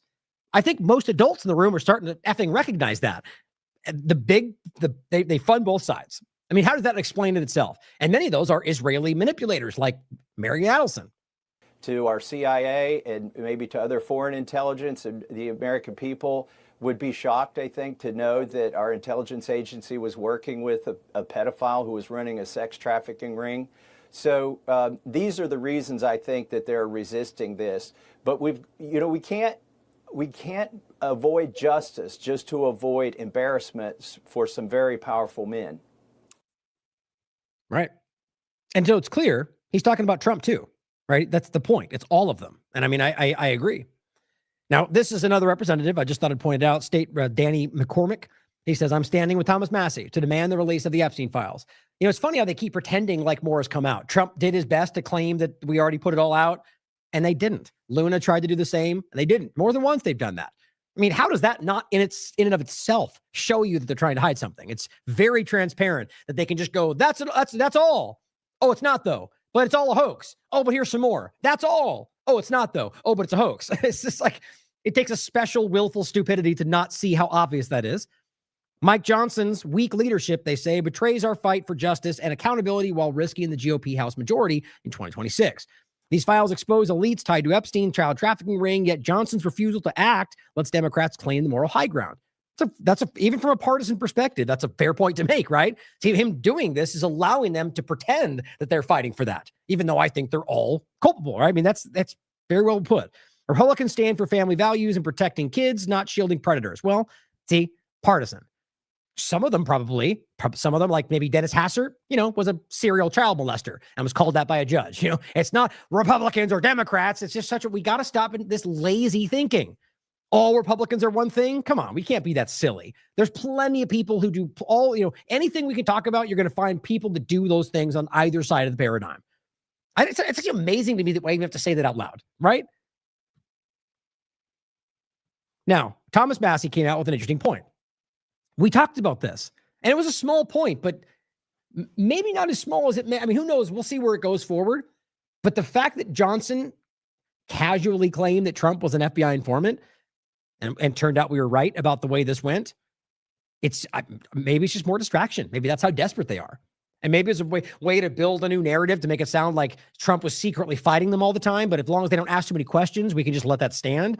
And it turns out that he wasn't. So that means, it's actually hurt them in the long run. And I'll show you what I mean. But Massie says it was a fantastical story for about a day. What compelled a former attorney, Mike Johnson, to claim the president was an FBI informant? Because it turns out he backed off. He said he wasn't. So Mike Johnson claimed Trump was an FBI informant, and that's why somehow, to claim that that's why he was not part of it. He was actually trying to expose him, right? Then he walked it back. And of course, all the people supporting them, just all went along. If it was a Biden scenario where he made a wrong statement about something that big, it would be going on for 3 weeks. And even also, why aren't the left going crazy, right? Why wouldn't there just be nonstop coverage from the left about how dishonest that was? Now, there's some of that, but I often point out how that doesn't happen the way you might expect if the left was all up in arms to destroy Trump the way that they want you to think they are. And in some cases, as always, there's more coordination than I think people want to admit. Oh, wait, this is what I said, I think. I said exactly what we thought was most likely on yesterday's show. Now consider all the mainstream alternative media platforms who were out there instantly parroting exactly what someone they were very recently hating, Johnson, had to say about Trump, simply because it worked for them. Not like you need to know this, but those that are new, I mean, it's points alone like that show you how silly these people are. The ones we always mention, immediately going, oh, look, he was fighting him the whole time without ever even verifying that. Turns out it was false in the first place. And again, Johnson was somebody who they hate. Joe, he's a rhino. He'll never be there. And then he went in. Now he's our team. And now they'll just take what he says at face value because they're children. Now, here's what Leavitt had to say about it. Was an FBI informant. Do you know what he meant by that, if it's not true? I can affirm that is not true. I think the speaker was referring to the fact that President Trump kicked Jeffrey Epstein out of his Mar-a-Lago property. Oh, yeah, that makes sense. For reasons the president has already discussed. How stupid. I mean, really, how stupid. This is what their job is. Your job is to stand up there and look dumb when there's nothing else to say. Oh, yeah, what he meant was he kicked him out of his hotel. FBI informant, same thing, right? What a stupid thing to say. But what else are you going to do? They're very clearly trying to make this make sense. So, I'll go right to the next video, which I do think explains it for itself. And I'll make an important point about doing the same thing. The left-right game is infuriating. But here is Moshkowitz. I'm not very familiar with him or at all. I don't think I've even seen him before in Congress calling this out. Now, look, guys, before it was even it was pretty clear that Johnson was lying about that. And the point in this video is that he knows this. Everyone in the room knows it, probably because it already kind of came out that it was walking back. And so this is a grandstanding effort to do the same thing back. Now, this is what I'm always trying to highlight. There is a level of, in some cases, there's a reason for something like this. I should probably do this all at the end, but what he says, you could come at this and simply say, look, we know he made that up. We want to know why. At least, and that I think there's use to, because it matters, right? But to do this whole like, is Trump an FBI informant? Let's ask the FBI because we need to find out for sure. Because you're putting on another show to go back against there. This is what Congress and politicians do. So Johnson comes out and willfully lies, knowing it'll distract, knowing it'll create a narrative that maybe makes Trump look like the good guy. Some of them might go with that, but they know it, right? And they all know he's lying to. And then they come back and they go, well, pretending take it at face value, because the longer you can take it into it, you can maybe make them look really dumb. You'll see what I mean. And so it's the game of politics to put on this grand show, and that they all are childish, and they all do the same thing, which makes them all just as petty. Someone is recognized. Thank you, Mr. Chairman. Just following up on a little bit of what the ranking member was discussing, there was a significant event this week in which this committee has jurisdiction over. The Speaker of the House, the third highest ranking U.S. official, third in line to be the president, looked. So, by the way, I always get mixed up. I think it would be the second in line of succession, which is what I've said in the past. So like I've talked about Dennis Hassard, who was also the Speaker at the time when he got arrested for being a serial child molester on the right. And it is the third position, right? So he's the third in line, but second in line for succession. So president dies, the vice president, and somebody after that. Just in case that was confusing for people in the past. Into the TV cameras and told us that the current president of the United States was an FBI informant. I consider that to be gigantic news. And I'm just curious, have we reached out to the FBI, to Kash Patel, to confirm whether the president was at any time an FBI informant? I only say that because the Speaker of the House obviously gets significant briefings. He gets briefings. Right, so at this point, you already start to sense, and you can see some of them snickering around him. Like, this is a show, right, where they already know it's not true, right? So what they're trying to do is put up this whole presentation to make this kind of case that, to force them to say I was lying or push it even further. So what you're doing is you're wasting everybody's time. You're continuing the game because that's what these people do. It's all about winning little political points for TV show, for clips and so on. That's what they do.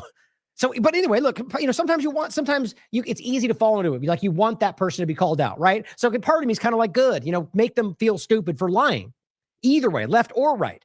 But if you're being objective, you have to recognize, like I said, he could have easily started and been like, look, if there's evidence for that, then present it. So far, it seems like that's not the case. We want clarification. It's the same point, right? You're still calling out the game, the lie from his side, but you're presenting yourself as the, intelligent, discerning person that's not going to play the game back. But God forbid, we have adults in the room. We have to play the game. Things that we do not get as regular members. And so I think this is something that we need to hear definitively. Before Kash Patel comes, we should clear up. Maybe that we should send a letter to him to find out if the president was an informant. And if he was an informant, is that because he was working with the FBI after he was hanging out with Jeffrey Epstein?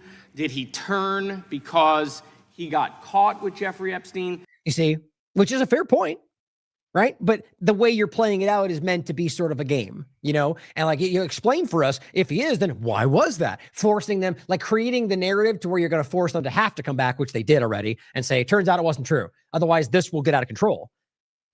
But now you're confusing everybody, right? Everybody has a different idea because you're throwing out all sorts of things that nobody can verify. Like, this is not what they're supposed to be doing. I mean, it is when you understand the way the world actually works, but the way we're told it's supposed to work, these are supposed to be the representatives who care about their constituents and only say what they, that's just not how this works. When you're an FBI informant, there are lots of questions about how you became an FBI informant. And then how long was he an FBI informant? When did his service to the FBI stop, being a member of the deep state? When did he... See what I mean? Like, that's the game, right? Which is frustrating in its own way, too, on the other side of it, because maybe we should care about these claims. Maybe we shouldn't just dismiss this as a joke and push back. Maybe he was actually. And if he is, then that's actually pretty important. That's the other side of the conversation. I said, well, hypothetically, let's just say he was for some reason. That's crazy to me. What are the implications of having a FBI informant serve as the president? You know, it's like there's just so many weird overlaps to that. So maybe the whole point is to put it to bed like it's all some gay. You know, I don't know. The point is you can consider it for yourself. I think that it's important to recognize how off the cuff the statement was in this conversation and, you know, all the very clear interconnected points of Trump to Epstein.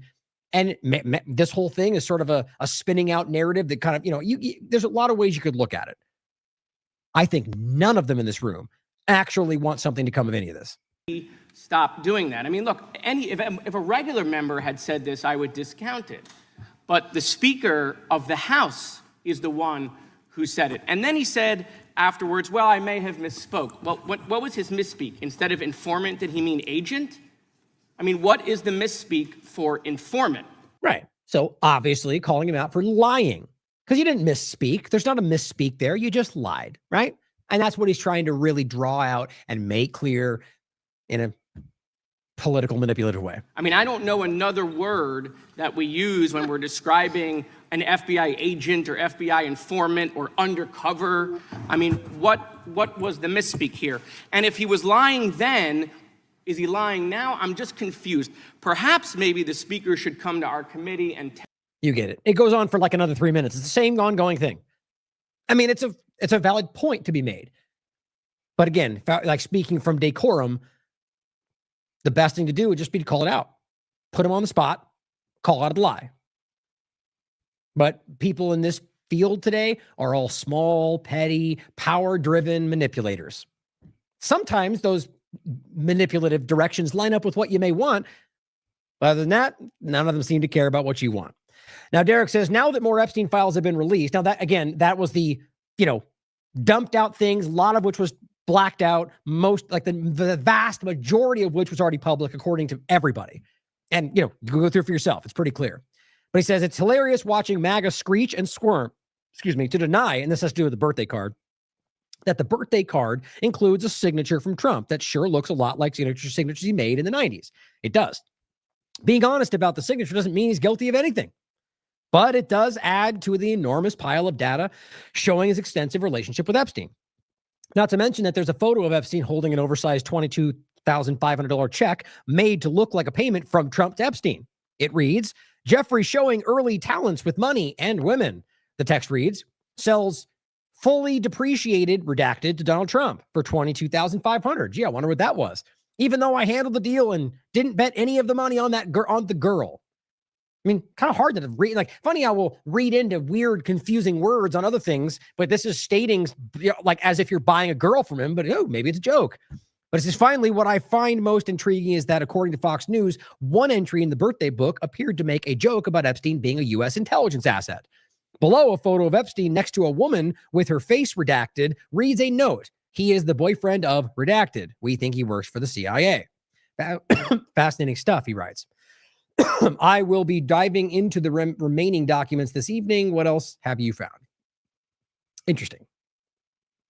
There's the one he's talking about.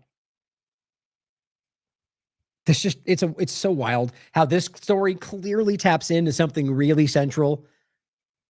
You know, I mean, that's why Whitney's work is so important, because it is a central pillar. You know, it is a linchpin to a lot of this.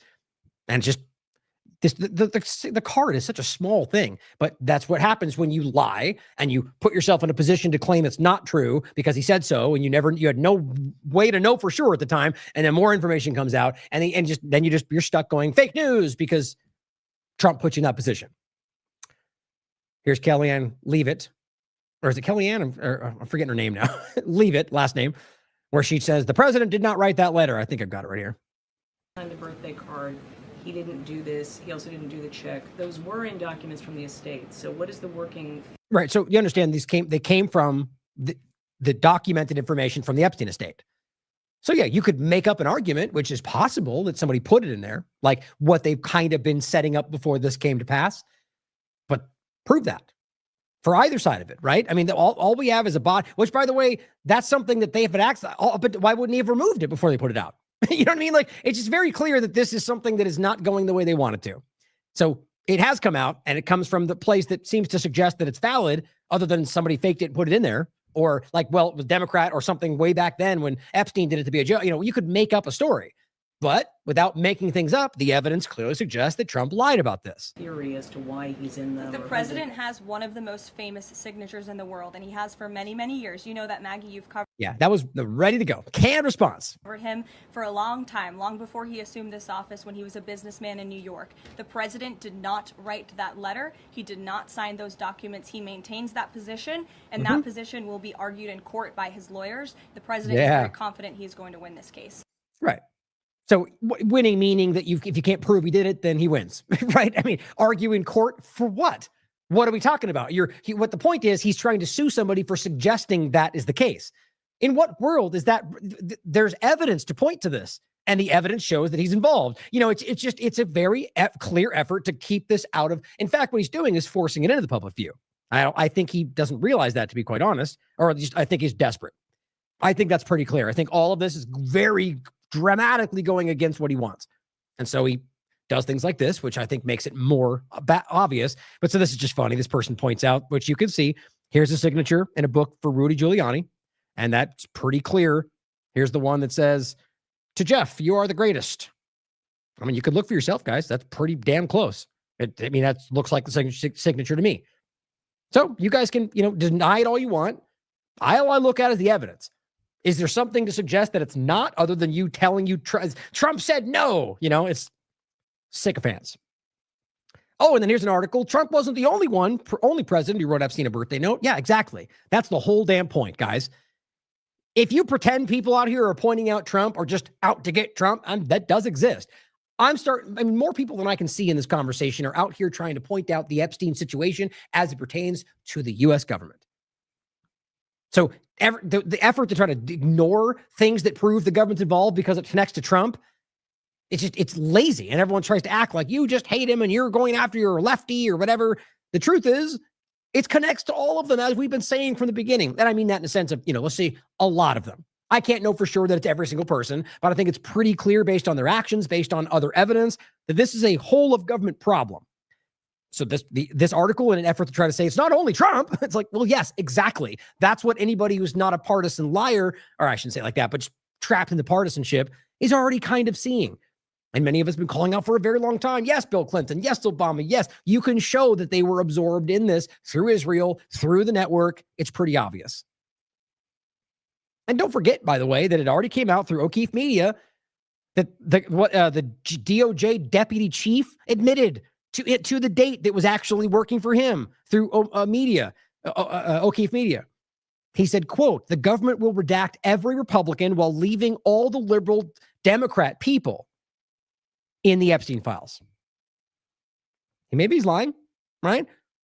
Same thing, though. He said it. That's a data point. Everything else seems to back up. That's the way it's going, as far as I can tell.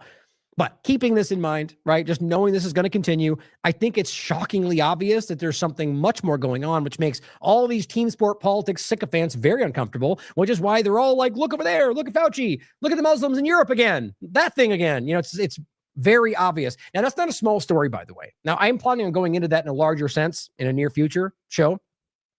Just this and we've gone over it many times on the show, the weaponized migration, the way this kind of organized like race war around the world. It's obvious who's stoking this, guys. Anywhere you look in the past, whether it is South Africa, whether it is Rwanda, you can see the obvious Israeli hand. And I don't mean my opinion. I mean on the record showing that they're arming the people, stoking the racial divisions. And the fact that they manipulate and what were people talking about these things, shout people down from talking about it, manipulate the media, threaten countries for talking about it. Then things over the years have been covered up. It's obvious what's going on. And so my point is the way this is all growing into some sort of like race war that they're building and acting like we're being invaded. It's obvious this is what Zionism has been driving into the case. Now I'm going to go into that. There's points of it, but in a coming show, it's important that we break down what we've been going over in the past. Now, on the conversation of the overlap to the two stories, really, this is a point about the claims of going after sex traffickers and pedophiles and overlapping this with the immigration point and then into some, kind of technocratic shift. As Catherine points out, this was on the 6th of September. More than 1,900 arrests doesn't mean that they're all guilty, by the way, which is important to think about. made in DC since federal takeover of policing. And it says, have you noticed that every time we ask for mega rich to be held accountable for child rape, trafficking, and money laundering, the result is a lot of poor and working people get arrested. Now, it's not just that. We've seen a lot of examples of people being arrested. Like they had that report of like a sex trafficking ring busted. I mean, I keep saying this when I've seen Kash Patel do that more than once. Look for yourself. I have yet to see actual evidence of any of those things happening. I don't mean ever. I mean, like in this recent context, they've said a lot. I think they're just making things up. I genuinely do. And we know they do that. But the point is that right now, even if they did go after some, that if we want to go after the people involved, there should be the people running the networks, not the individuals on the ground. We made that point over the years many times. But overlapping this is, it's not necessarily about one thing or the other as always. It's about the big picture. And I think this is clearly leading into some kind of national police state enforcement, whatever the narrative is. And I think that's important to see. As Steve Cunningham writes, here's Glenn Beck. The federal government should hold corrupt prosecutors who ignore federal law accountable for negligence. Are you releasing violent criminals onto our streets over and over? You're part of a problem and should be treated as such by our legal system. Now, before you take the bait, there are politicians acting in their partisan political agenda or just breaking the law. Yes, everywhere. I mean, again, if you don't recognize it's actually both sides of the paradigm, then you're the child in the room. But the reality is that him saying, like taking an issue that Trump is trying to claim, like they did with the judges, radical judges, they're letting them go for no reason. Here they're taking criminals and releasing them for no reason. Yeah, I'm sure it happens in some context, but I find it hard to believe it's just some blanket policy. It's usually some nuance to the conversation. But if you think I'm defending any of these criminals, you're wrong. The point, though, is that if it's a crime, then do something about that crime. To make it some nationwide thing, that's what they keep doing. And too many people are, I guess, too blind to see that they're being played. Right? So somebody's breaking the law here. Is the answer to do a sweeping unconstitutional national change or to address the crime that was committed in that one circumstance? It's the same thing. The point is everywhere you look. Oh, we've got a problem with the money. Oh, let's swing it all out into some stablecoin CBDC. This is obviously, as he writes, nationalizing the legal system is where that goes, is the narrative, the justification to swing in with the federal government and start enforcing state actions. They're violating states' rights all over the country right now. This is just one more example of where that goes. Now, I'm not saying don't go after corrupt politicians. See, that's the trap. Or that let's just say there's a corrupt prosecutor who's willfully letting criminals go. Well, then do something about that. The idea that you need to reform the entire thing, which I'm not saying is also not something we should discuss, but not for this logic, not taking this problem and then rationalizing something that is unconstitutional, which, by the way, is the core point regardless of anything else I said. If it's unconstitutional, it doesn't matter what the narrative is. Sadly, there's far too many people today who are, almost cheering for the collapse of the Constitution to win back the Constitution, I guess. So here's some pretty unnerving stories that you need to see. And again, a lot of this is falling by the wayside because most people, left and right, it seems, who cared about this, either because they were saying it wasn't happening or because they were trying to point it out, have been pulled into some other conversations. I mean, there's a lot of important stuff going on. But guys, as an American, there are few things more important than this constitutional rapid decline in this country. Watch this video and tell me this is not terrifying. And this is happening all over the country. We have masked men, no identification, no warrants, grabbing people, Americans, legal residents, in many cases, throwing them in unmarked cars and driving away, and they get found 2 days later and said they arrested me for they didn't charge me with anything. Okay, well, there's no crime. There was no charge. It doesn't matter what the situation is or what narrative of emergency you think you have. The Constitution shall not be infringed. And Republicans used to know that. And the idea that you can just drive up, pull an American into a car, or anybody for that matter, not giving them a justification why, sweep them away, and release them with no charge is exactly the problem. So this is another example. 2 legal residents, an American citizen, none of which were charged with a crime. And they sweep up on the car because they've allowed them to do basically stop papers, please. Now, the court pulled it back, which is wildly unconstitutional. So if you ever want to point out a politicized ruling, it's right there in front of you. Judges have one job, is to uphold the Constitution. And so allowing them to do something that is patently unconstitutional, well, there's the best example of a political judge I've ever seen. They all do it, as I've said every time. This is important to see. And this is the decline. I mean, I think it's being driven in for obvious reasons, but this is the decline of at least what we thought we should have. Today, one day after the Supreme Court lifted the ban on so-called roving immigration patrols. This video of federal agents swarming a car and detaining people at gunpoint was captured in a Van Nuys parking lot this morning. With weapons drawn, federal agents walked toward the driver's side of this red vehicle in a Van Nuys parking lot. Luis tells us he was in the area when he saw what was happening and began to film. That's when I saw this chaos, guns drawn, everything. The girl was there screaming like, oh, like, why are you guys pointing guns at us? Like, we're not doing anything. That's when they got close. They break the window, they dragged the guys out. And then the female, she said she was pregnant, but they were just, all these guys gang up on her.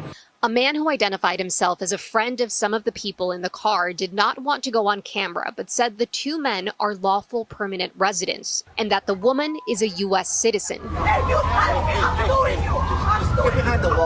On the passenger side, an agent points his gun at a woman who said, "If you touch me, I'm suing you." She then steps out of the car. This comes one day after the Supreme Court lifted a federal judge's temporary ban on the Department of Homeland Security's so-called roving patrols, which have been denounced as unconstitutional and carried out through racial profiling. Like many others documenting the aggressive sweeps and arrests, Luis said he wanted to film as evidence.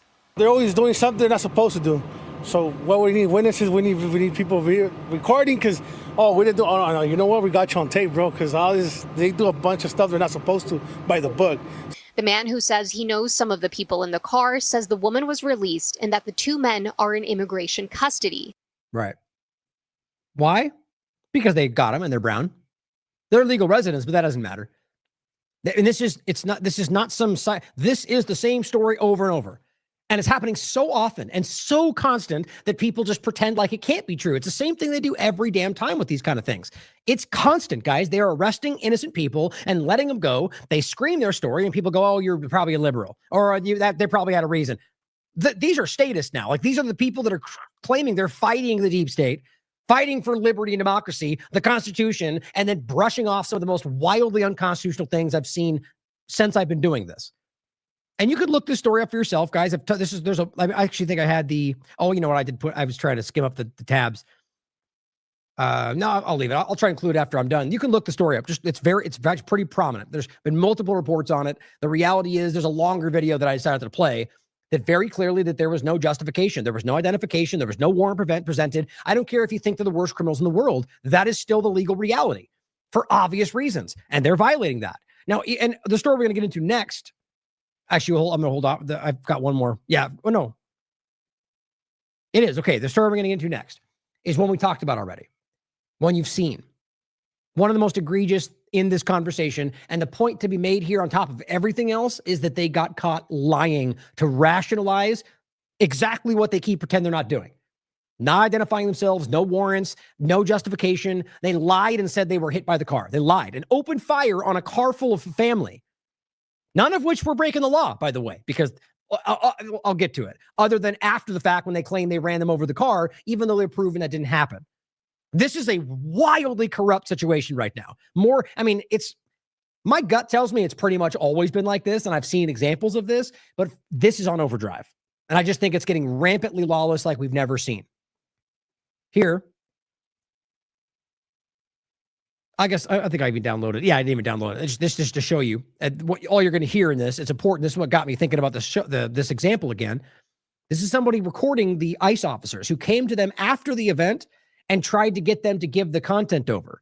It says this is allegedly the ICE agents, because that's what they're claiming on the video, but yet take it with a grain of salt, that were the bounty hunters that shot 3 immigrant family members in a truck, shot at them, that were all legal in San Bernardino, and are now harassing people in their neighborhood for the footage of the shooting to dispose of it since they're already in trouble. That's how they're framing it. But the point is they were there asking for the footage. And in the video, they're simply saying, no, man, no way. We already sent it out. Everyone's got it.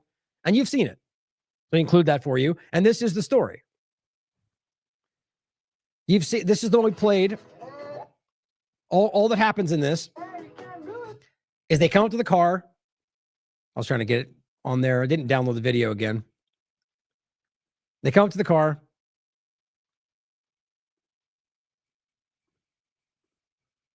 And they basically, without identifying themselves, ask them to get out. They don't get out. They bash the window in, and the guy drives away because he doesn't know what's going on. And I'll get into more of it. The point is that was very clear. Now, the bigger story, just pull this back real quick, is so ultimately, they swarm the car. Yes, they've got something that says police, but they added the point in this story, which is interesting to me, is that, well, for two major points, is that many times now, there's been examples of people, I think a woman was raped, there was a robbery. I've seen many examples of people dressing up like ICE or police and trying to rob houses, break into businesses because of what's going on. Like, they're not stupid. They're saying, look, Trump's not, they're like proudly saying we don't have to identify ourselves, or at least they're doing so proudly despite them lying about it. So shoot, let's go out and take advantage. And they're doing that. I bet you there's more cases than we even know that are being suppressed. So the reality is, and as the law backs up, you're not required to just submit if you think something's off. That's the reality. And so at this point, they're going, why am I being pulled over? Who are you? What is this for? And they go, get out of the car. You're legally within your rights, despite the fact that most cops wouldn't care. And in many cases, whether you're right or wrong, you probably still won't win. That's the gross reality of where we are in this country. But you are still right, constitutionally and legally, to not stop, to not pull over. They drove away when they busted in the window and provably did not hit any of them. It's now been caught on a second video. Now, the real story is, again, they surround the car. They threatened him. He said, the son said, I'm a citizen. They bashed the window and he drove away. Okay. Drove back to his house, immediately called the police. All this is on the record. We talked about it in a previous show. Called the police and said, I don't know what just happened. No one identified themselves. I drove away. I felt like I was in danger. Oh, and the point, that's the craziest part. So as he drives away with a family in the car, they open fire on the car. 3 shots with a family, a child, a woman. I mean, these people are lunatics. These are the bounty hunters they're pretending are somehow ICE official, whatever they're using. They drive home, call the police, report it all. So then they show up with ICE, FBI, like everybody, and surround the house, sit there for like 8 hours, I think, something like a really long period of time, and eventually coax him out of the house. They get him out of the house. They have him in custody. All this was reported. They let him go because he's not illegal. They have nothing to charge him with. They claim he tried to, they tried to hit him with the car, but there's no evidence for that. They eventually decide, I think, because they're not stupid to say, well, we're not going to arrest him. They claimed it was because California's sanctuary policy. But if you have 2 brain cells to rub together, there's no way that makes sense in the context of the situation. He wasn't running into some place. He was not hiding he was not there because it was breaking the law with immigration. The idea was that he was breaking the law because they claimed he tried to hit the cop. And that's why they said they were there that night, because you tried to hit the cop with the car. You're going to tell me they'd let the guy go that tried to hit a cop? In what world does anybody think they would let that happen? They let him go because he did not break the law. Then, this is where it gets most disgusting. We'll come back to this. The new footage on the 26th of August challenges their claims. They didn't hit him. And you already knew this if you looked. We did it on the show. It was clear they didn't hit the cop. The footage captured by surveillance cameras from a business across the street shows the driver pulling away as armed individuals surrounded the truck. The family attorneys argued the video proves, because it does, that he was not trying to run the officers over, unlike the Department of Homeland Security claimed. They clearly opened fire on a family and then was like, there's no way we can rationalize this unless we claim he tried to hit us. It just shows you how dishonest these people are. What if they killed the child? You know as well as I, they defend to their death that they tried to hit him with the car. He goes, we don't know who these masked individuals actually were, who they work for, because if you look at the videos we provided, there's not a single identifying mark. Now, just because it says police, that was my point before, doesn't mean it should be like, I'm FBI, I'm local police from this, I'm ICE. It just said a generic police on their vest, which people are pretending to be right now. And again, regardless of whether that's the case, it's your legal right to demand identification and justification. Homeland Security officials have said officers opened fire because the undocumented immigrant, which by the way is actually not accurate, drove directly at them, striking 2 agents with his truck. That's what they just said. They lied. Now, even though the video proves it, which you can watch for yourself, it's very clear that's not what happened. It says Longoria's family disputes the account. The new surveillance video shows the agents approaching the left and the side of the truck, and the driver takes off. No one was standing in front of the truck. Period. So what you might expect in an honest system is they go, okay, we have egg on our face. We're embarrassed by how dumb we looked. but we'll let it go because you're not a criminal. Instead, which is very Trump in this mindset, they're petty and small and vindictive. And they go, okay, this guy made us look stupid, so we're going to arrest him, even though he's got proof we didn't do it. And just let him lounge through court and let him go through the prison system and, and maybe lose anyway. This was on the 28th. It just simply says on the 16th, they tried to arrest him from the car. He drove away. They shot at him. They went to his house. They surrounded him and they got him in custody and then let him go. Then fast forward to a week later, after all this, 28th, his family revealed that he had been taken into custody. According to his attorney, Homeland Security, because that makes sense, right? Homeland Security arrested him. Homeland Security investigations arrested him at his home on Thursday, August 28th. He was arrested for a single charge, even though they said he hit two people, and they lied about that, of assault on a federal officer. Probably because it bumped one of their legs, and that's legitimately what they're going to do. With a deadly and dangerous weapon being the car. He was arraigned later that afternoon. His attorney said no arrest warrant was issued at the time of the incident, meaning they did not have an arrest warrant for him. They profiled him, saw a brown man, and did what they did anyway, including opening fire on an innocent car full of people. The government claimed it was no arrest warrant had been issued on the 16th incident, and the government claimed ICE and CBP agents decided to perform an immigration check. Guys, it says it right there. They did all of this because they saw a brown guy. They were wrong, and they're still putting him in jail. The criminal complaint alleged that the agents involved in the stop had been injured. The court asked Corey Burleson to identify any injuries allegedly sustained by the agents. He then acknowledged, quote, "I'm not aware of any injuries." Yeah, that's where the story ends, guys. Welcome to America 2025. That man's in prison. Or at least in jail right now, being arraigned to go to prison. You think I'm kidding? This makes me physically ill. This is the kind of stuff that we always pretend happened in the banana republic of the world. This is real time. This is the most powerful thing happening right now, putting people in prison in the United States because they're embarrassed, because they arrested him incorrectly and he did what was within the law. Or, sending 300 people to a foreign concentration camp. On top of that, Kyle Cheney says, happening now, the Trump administration withdraws its claim that parents of the Guatemalan children that it tried to send back last month had requested their return. Now, you might have missed this story. They lied. The DOJ says it has no basis for the claim now in light of the contradictory information provided by the Guatemalan government. Right. So Miller and Bondi and Nome and all of them came out and lied to your face and said that these children requested to go back to their families. And they lied to you. And it was apparently to a very dangerous situation. And now the Guatemalan government said they made all that up. And so the DOJ is forced to go, oh, well, I guess we were mistaken. Too late, though. They're already over there. It's too bad. I mean, that's how, these people are laughing at all of us. They know that nothing's going to happen. Once again, he says the Trump administration outright lied about their effort to deport hundreds of children in the middle of the night. They claim the children had been requested by their parents. Now they've walked back that claim entirely. But too late, though. Who cares? Guys, that's a big deal. Whether it's about lying to send innocent people to El Salvador, or whether it's about lying to arrest people in this country, or lying to put you in jail because you criticize Israel. It is time to be honest about what's happening. Now, this is interesting, by the way. Somebody sent me this. Mobilizing National Guard to help immigration crackdown. Now, remember what I said about the beginning of this? The whole thing about federalizing police because Washington, D.C. is overrun with crime, right? Weird how, and to be clear, you know as well as I, very different conversation than ICE going after illegal immigrants, even though obviously one's a crime and they overlap, right? Very clearly, they were pushing this in the beginning as something totally different. We're going to federalize police, and we're going to bring back the country. Well, what I said in the beginning was that DC was a very different situation, and that if they federalized police in that way in regard to, doing it the way they did this in DC in other states, that's a big deal. And it was in DC either way. It's crime.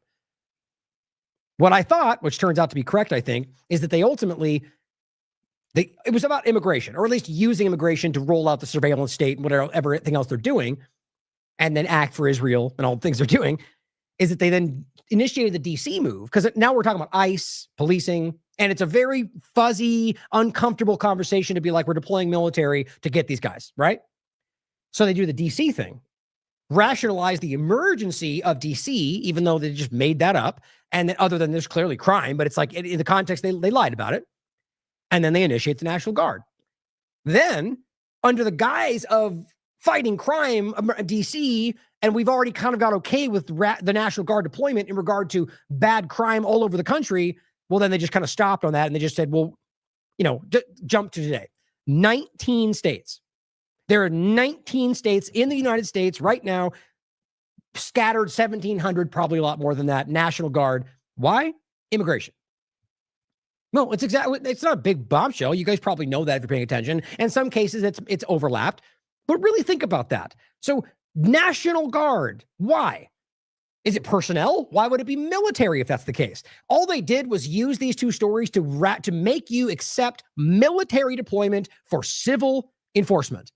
That's posse comitatus, guys. That's what it is. It's a crime. And here we are. Now it's somehow okay. Wait until it becomes 50. Well, no big deal. They're just going after some immigrants. No, they already made it clear. Rapid deployment forces. We now have a military enforcement for civilians. Thanks, Trump. Rather, thanks, U.S. government. I should say thanks, partisans, for allowing this to happen on both sides. And of course, this is from the U.S. Department of War, which, don't forget, was what it was already called. The Department of Defense was the change. That was the game. It was always the Department of War. They changed to defense to manipulate you. Now they're changing it back. And it's like, even in the mainstream, they can't seem to recognize that that's, it's just funny. It's all cultivated, guys. They want you to think this is now the shift because we're going back to a warrior mentality. No, they're warmongers, and they're just trying to shift you into a war-focused might makes right mentality. Statement by Chief Pentagon spokesman Sean Parnell on the DoD personnel support to ICE. Department of Defense announced today on July 25th a change in the duty status of military personnel supporting U.S. ICE. Personnel will transition from Title 10 to 32, as we told you before. This change affects 1,200 service members currently authorized for the mission and includes additional 500 newly authorized personnel, bringing the DoD support to 1,700. 1,700 military personnel marching around 19 states to enforce immigration, so we're told. But no big deal, though, right? It's not like they're rolling out a digital surveillance structure transition. It's not like they're rolling out massive infrastructure changes and, unrest all over the country based on numerous things, but nothing to do with that. Now, this is a couple more points on that, overlapping from immigration into just like technocracy. As Aaron Melnick points out, it's not hyperbole to say that thanks to today's decision, this was on the 8th, every Latino citizen, and probably anybody, by the way, just because they decide to use that you might look one way to justify asking for your papers, but that every Latino citizen in Los Angeles should carry passports or birth certificates with them at all times. The Supreme Court has now essentially greenlit Trump's DHS demanding their papers at any point. Well, that was what we just showed you.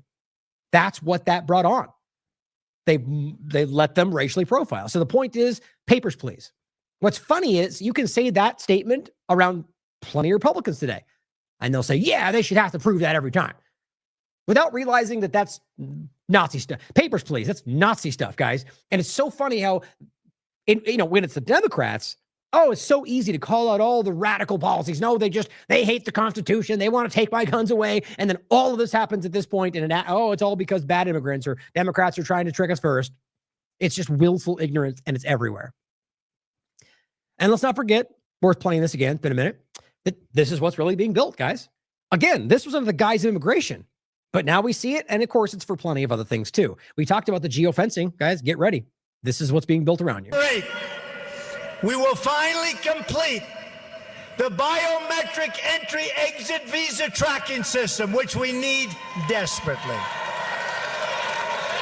For years, Congress has required biometric entry-exit visa tracking systems, but it has never been completed. The politicians are all talk, no action, never happens, never happens. Hillary Clinton, all talk. Unfortunately, when there is action, it's always the wrong decision. Do you ever notice? In my administration, we will ensure that this system is in place. And I will tell you, it will be on land, it will be on sea, It will be in air. We will have a proper tracking system. Hooray, freedom. As I said, it will be on, I just said, welcome to your Freedom MAGA biometric tracking system. As Whitney Webb pointed out on January 17th, hope Trump supporters will soon catch on to how the virtual border wall being built by companies backed by Peter Thiel, 2025 January, is meant to serve as a Trojan horse for digital ID by requiring not just foreigners entering the U.S., but any American traveling abroad to submit to a digital biometric exit entry tracking system. So when you come back, now you need it. Now you have a digital ID. Too bad you fell for it. I mean, it just couldn't be more clear. Now, by the way, I don't want to get too early on it, but there are some rumblings about something new coming between a few of us in the background here, Whitney, Derek, myself, that might be, it's in the talks. But I'll float that out there to get you guys excited about something new that may be coming, but look out for that. We have plenty of new things coming on the horizon. Now, this is an important article. This is one of the things I put in the title today. I want to shout out Disclosed TV just because that's where I first saw it. I always think it's important. New U.S. tech giants, Microsoft, Intel, Oracle, and others helped build China's Golden Shield, also called the Golden Shield, by the way. Golden everything today. Guys, there's more coordination to this than you realize. And it's their Golden Shield surveillance system using predictive policing. That sounds familiar. That's exactly what they're doing here. It's Gideon to analyze text, calls, and DNA to preemptively detain people deemed suspicious. DNA. That is what they're doing. That's Gideon. That's Palantir. That's what's happening. My argument is that was incubated. It was a test bed. I don't mean that was necessarily coordinated between China and the technocrats, but it could be. I just mean that however it went down, that this was something that it looks like was first built out in China that's now building out in the United States. And it could be that the technocrats did just what they did here. Worked their way in, manipulated, funded, maneuvered, got it done. Now it's happening here. At least consider that as this begins to happen. Now, this came out yesterday. Silicon Valley enabled brutal mass detention and surveillance in China. Internal documents show. It says the surveillance was nothing new for the Yang family. So the story is about this, starts at least with this one family. In rural China, snared in an intricate network based on U.S. technology that spies on them and predicts what they'll do. I mean, even just that, as always, Corbett's made this clear. If you really look, there is far more coordination between the United States and China than what people let on. A lot of it's backdoor through Israel and other connections. But the idea, even like this, they know that there's U.S. companies that are selling it's not like, it's certain lights, you could call that treason. And if they wanted to, they could. Or they would. We know our governments would do it. But see, these people are inner circle. And this is what I think they wanted to happen. But it goes on to say their train tickets, hotel bookings, purchases, text messages, and phone calls are forwarded to the government. Now, think about this. This is a year from now in the United States, if not literally already happening. And I'm not trying to be hyperbolic. It's what's actually happening, guys. All those things, government forwarded, no matter what. Their house is ringed with more than a dozen cameras. They've tried to go to Beijing 20 times in the past few years, but masked men show up and grab them, often before they depart. And last year, Yang's wife and younger daughter were detained and now face trial for disrupting the work of the Chinese state, a crime carrying a sentence of up to a decade in prison.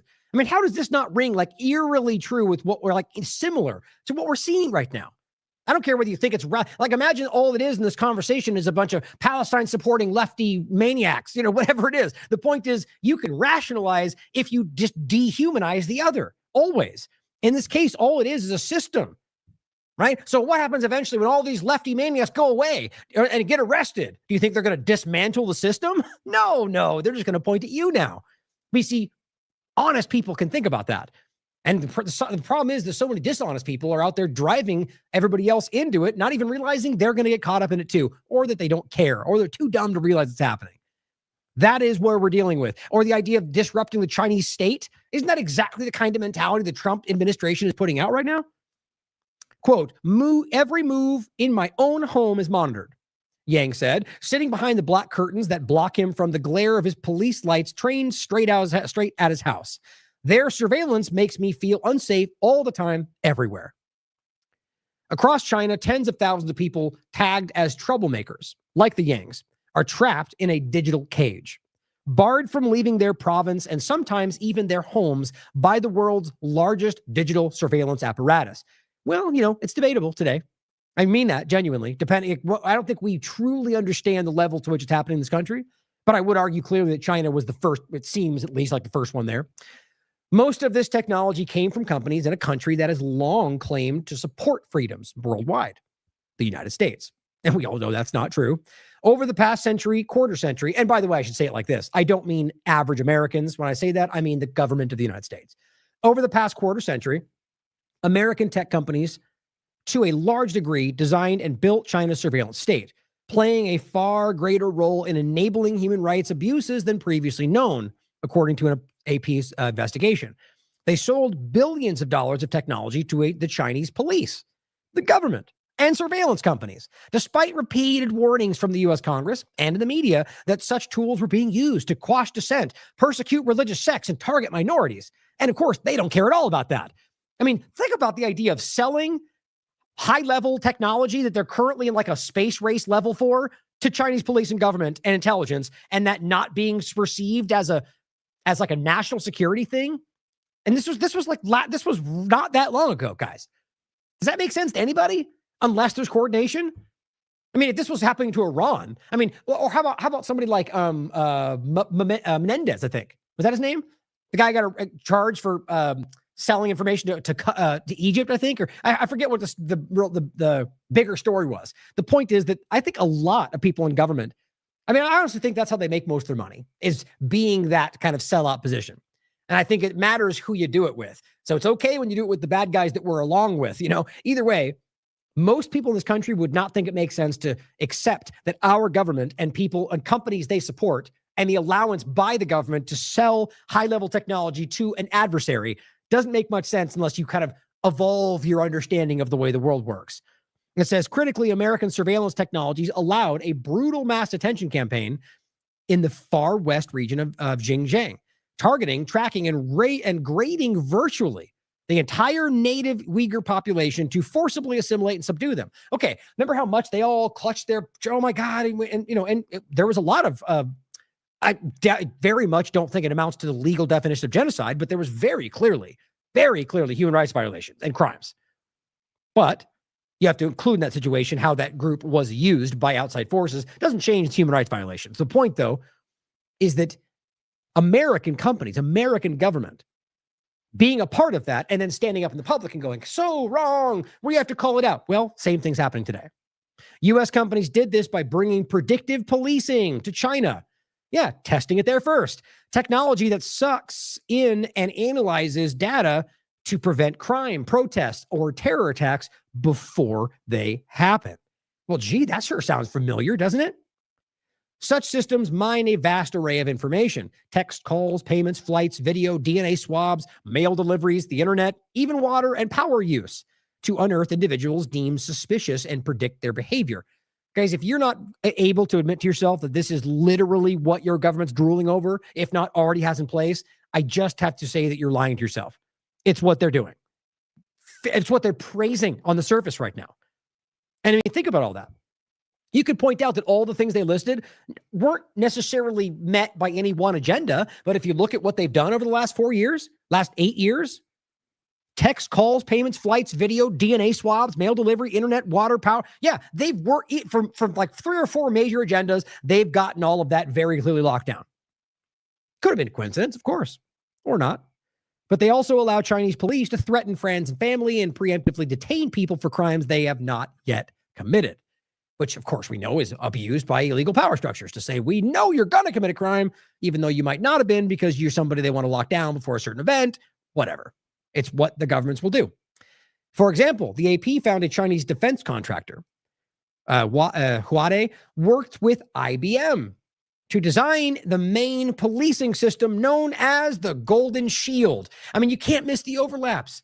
The shield, the golden part. I mean, all of this. I mean, just let me read this 2 paragraphs and I'll go to one point. The Golden Shield for Beijing to censor the internet and crack down on alleged terrorists, the Falun Gong religious sect, and even villagers deemed troublesome, according to thousands of pages of classified government blueprints taken out of China by a whistleblower, verified by AP, and revealed here for the first time. Now, whatever you think about, for example, Falun Gong and the different, it's the way that they are conducting crimes and human rights violations, regardless of whether people may, you may argue they should be arrested or dealt with, whatever your mindset is. All I'm saying is that there's easy ways to say, well, that group's bad. Therefore, it's the same point. The principle is all that matters. So, working with IBM to create the golden shield to censor the internet and crack down on alleged terrorists sounds kind of familiar, right? Well, it's worth pointing out, or was it right here? IBM has very serious connections to Israel. And the reason I think that's important is because all of those things are, the shield conversation, the golden overlap, those are things that Israel and the United States have been using in many projects very consistently lately. And I think what's important to see is that all of this, the way that they're conducting this, the creation of the division, to me, feels like what Israel's done everywhere it's ever existed in this conversation. That's in no way, as always for those new, is not to say every Jew or every Israeli. Never am I saying that. It is about the Israeli government, the Zionist infiltration. There's plenty of Jews around the world that are aggressively calling these things out.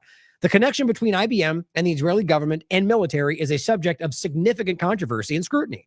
IBM Israel has been contracted to design and operate the ETIN system, a central computing and data storage system for the Israeli population. Sounds very similar, doesn't it? Immigration and Border Authority. Oh, look at that. This system manages the National Population Registry, which includes personal data on Israeli citizens, Palestinians, West Bank, Gaza, as well as Syrians that occupied Golan Heights. Oh, great. So you're surveilling other populations too. So it seems like they took it to a whole new level. This system facilitates Israeli surveillance and control of occupied populations, drawing parallels to the apartheid-era population. Or what it means is we're using this to commit genocide. So IBM is a part of this problem, which those that you already know that I know that from the past. For those new, it's important to understand. Microsoft, same thing. IBM, very clearly immersed with the Israeli apparatus. It says, furthermore, IBM's subsidiary, Red Hat Israel, has provided critical technology infrastructure to the Israeli military, including the OpenShift software used as the cloud platform for the military's central computing system, MAMREM. IBM has also been involved in joint projects with the Israeli military's computer service and cyber defense divisions, particularly in the fields of artificial intelligence and machine learning. In 2020, IBM was part of a $275 million contract to build data centers for Israeli military logistics, and its employees have worked directly with military units. So you see where this is going. It's one of these overlapped, right? It might as well be one and the same. It's like these Israeli front companies that work with Israeli intelligence. If you've got Israeli military units working in these companies, then that's Israeli military intelligence. And it says the company also has participated in programs like Cyber Force, which facilitates the integration of Israeli soldiers into the high-tech industry. I mean, guys, it's literally the mechanism through which they fold in military and intelligence into the real-world situation. I mean, we just played that clip. The world is our stage, right? I should actually save that. Because I don't think I have it saved like that. Shoot. I'm going to try and save that next time because I think that's a good clip to play at certain moments. I don't want to try to find it. I don't know if I have it saved somewhere. But, they're sitting there with 60 Minutes and they admit, Israeli, IDF, Mossad, that the world is their stage. They create fake companies. They carry these things out. It's very clear. So they are literally creating companies that are acting for the Israeli intelligence. They're not even hiding it. The company has also participated in those programs. It says, and has collaborated with the Israeli Ministry of Education, of course, to promote computer science among high school students. So it's like this pipeline from people in their school. It's very clear. These ties have led to ethical concerns and actions by investors. In 2024, Storebrand, a major Norwegian asset manager, divested from IBM for this very reason, citing the company's role in supplying biometric databases to Israeli authorities that contribute to the discrimination and segregation of Palestinians, or everywhere else, by the way, because it's being used to commit genocide. It's being used with Palantir to spy on Americans. This is all one. I see all this as one project where they build these things out and it's being deployed. And it's not as simple as that. That's like a broad view of the general point. There's always multifaceted agendas and moving parts. But my opinion is that you can see these connections. So back to the larger point. The original case, we're talking about the China Silicon Valley overlap. But if we recognize that this is one of them is this IBM overlap, you can see how this all interconnects. So they tested this out in China, built it out, and it is in some cases functioning the way they would like. And I think this is now being outsourced, rolled out. Maybe this was in earnest what it's supposed to be. Across China, surveillance systems track blacklisted key persons. That's happening today, whose movements are restricted and monitored. In Xinjiang, administrators logged people as high, medium, or low risk, according to 100-point scores with deductions for factors like growing a beard, being 15 to 55 years old, or just being a Uyghur. Now realize this point score, the medium, high, low risk, these are things that are already happening in this country, like provably, especially under Trump, by the way. While the flood of American technology slowed considerably starting in 2019, after outrage with sanctions over atrocities in Xinjiang, it laid the foundation for China's surveillance apparatus that Chinese companies have built since, and in some cases replaced. I found this really interesting. Think of the time. So up until 2019, the companies we're all talking about, the Oracles and Larry Ellisons of the world, were working to build this stuff in China, which seems like a kind of a national security issue, but nobody seemed to care, who are now literally immersed in the U.S. government. But at 2019, it slowed considerably. Now, it kind of seems obvious to me that right around 2019, 2020 is when this infrastructure was truly put in earnest. Like, look, remember that, that was the first video I got 1 million views on that got my whole YouTube account censored.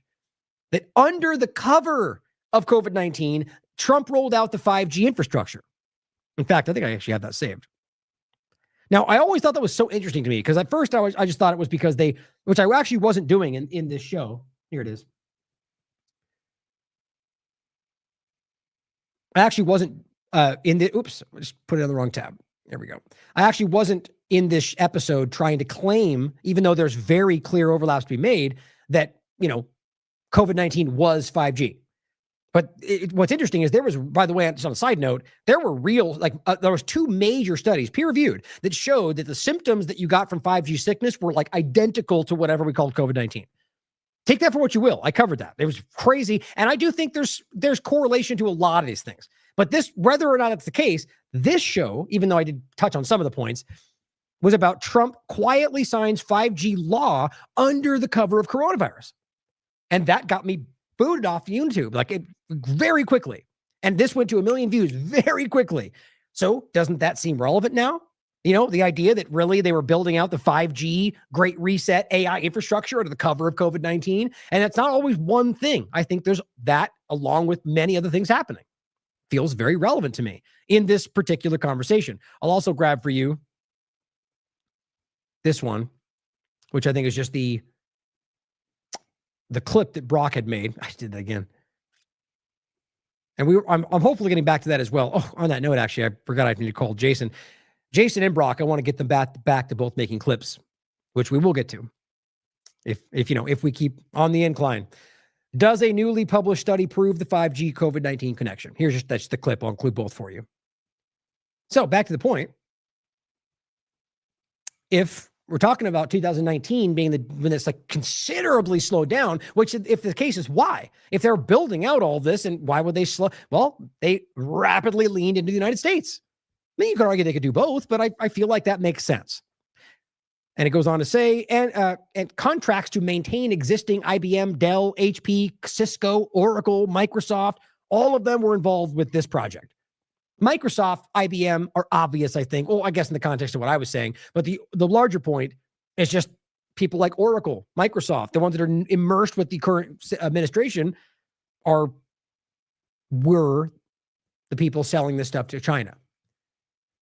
When what started in China more than a decade ago could be seen as a cautionary tale for other countries, at a time when the use of surveillance technology worldwide is rising sharply, including the United States.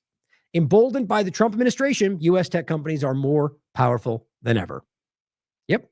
Other companies like Intel, NVIDIA, Oracle, Thermo Fisher, Motorola, Amazon Web Services, Microsoft, Western Digital, creator of mapping software, ArcGIS, ISRI, and what was then Hewlett Packard, or HP, also sold technology or services knowingly to Chinese police or surveillance companies. Think about how crazy that is. You think they don't know about that? These are major American companies, or most of them anyway. Wild to me. So I think, here's that image, by the way. This is the people being graded. So this is what's already here, coming in some cases. And I just really want to stress the case that this is something that they already did. And now you overlap that with the idea of like this transition of power, the kind of transition of what we think matters constitutionally, the transition into some kind of freedom city, CEO run country. I mean, guys, the writing is on the wall. I mean, it really is something we have to acknowledge is happening. And overlap that with the U.S., as we said earlier, the U.S.'s new Israeli-made AI pre-crime system that they just told you, by the way, as I think proved, was already there. They had a shooting and the guy's like, well, we're talking to 12 agencies. We've got 200 people, 2,000 people in place. Yeah, that was already there. Okay. And they initiated this. So my point, and it seemed to happen with very little fanfare. So if they initiated some new thing, I think we'd talk about it a bit more. But he said they did, and then it went away. So I think it's obvious that Gideon, an AI-created system, literally built by Israeli intelligence, not like I think so, or connected through a company, but on the surface. He said it in the interview. Built by Israeli intelligence with Israeli ideology. He even said, Steve and I talked about it. He used a word that implied built with Israeli-like ideology. Either way, AI pre-crime system. That's what he told us. It's for stopping crime before it happens. Yeah, because that's super constitutional, right? You know it's there. Now, we also saw Karp, CEO of Palantir, saying that Palantir is not surveilling Americans, and that the company's reluctance to do that was why they never got a contract with the NSA. I mean, it's just, as I laugh, I'll just read what I said. I said, yeah, other than the massive American surveillance system that they have running, and other than that all-encompassing spy network focused on Americans, they just don't feel right about spying on Americans. Yeah, that's how dumb they think we are, clearly. And actually, I'll include in this link here the Palantir, I think I'm right here, Palantir World Order, Derek's article, as well as the IMA panel, one of them, the Palantir AI Panopticon. But I'll grab this one too, for those that may feel like it matters that it's coming from a mainstream platform. Maybe it's not going to come up. Oh, well, I thought the New York Times article would pop up. I guess not. Anyway, then never mind. I think those are listed in here anyway. The New York Times put that article about, it's just, the point is, that's exactly what they're doing. Anybody with a brain is already telling you Palantir is involved with surveilling Americans. That's not even up for debate. Trump was praising that in regard to going after immigration. For them to say this is just Karp literally playing on, he's laughing at dumb people buying that. And that's, by the way, that's Sachs sitting right next to him, the AI czar. That's really objective. Now let's talk about some foreign policy. And I think you're going to see how clearly these things kind of intertwine in a large way. Now, this one I thought was important just to cover because it does feel like kind of a big transition. And I think there's many implications to this. But it's up in the air. Let's put it that way. Like a lot of these tend to always kind of remain.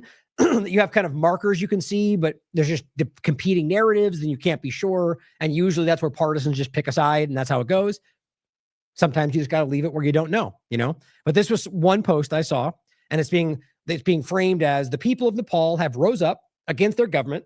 And then I think this has been taking place over the last 2 days and set it on fire. That's the picture I used for the show today. There are reports circulating the U.S. is involved and funding another color revolution. It's important for the people of Nepal to organize their own government and not let the U.S. install a puppet regime. Now, that's one perspective. Another side of it, there are people arguing this is just a genuine, and it's actually interestingly, usually I feel like it's easier to see. And I'll get to the 2 points that I think, as you might expect, stand out the most to me.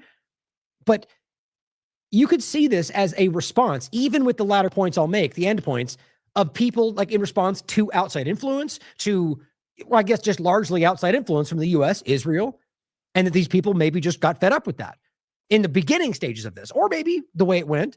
As you'll see, it seems like there was Robert and I have talked about this a lot, where you get these moments, like in Iran, it's happened many times, where you'll have like a protest and people have genuine grievance with something the government did. And it's real. It's an organic thing. And in no way are they calling for outside. They don't want the U.S. They don't want anybody involved. They just want their government to listen to them. And they don't want a revolution. They just want their protest and the action like we do in this country all the time.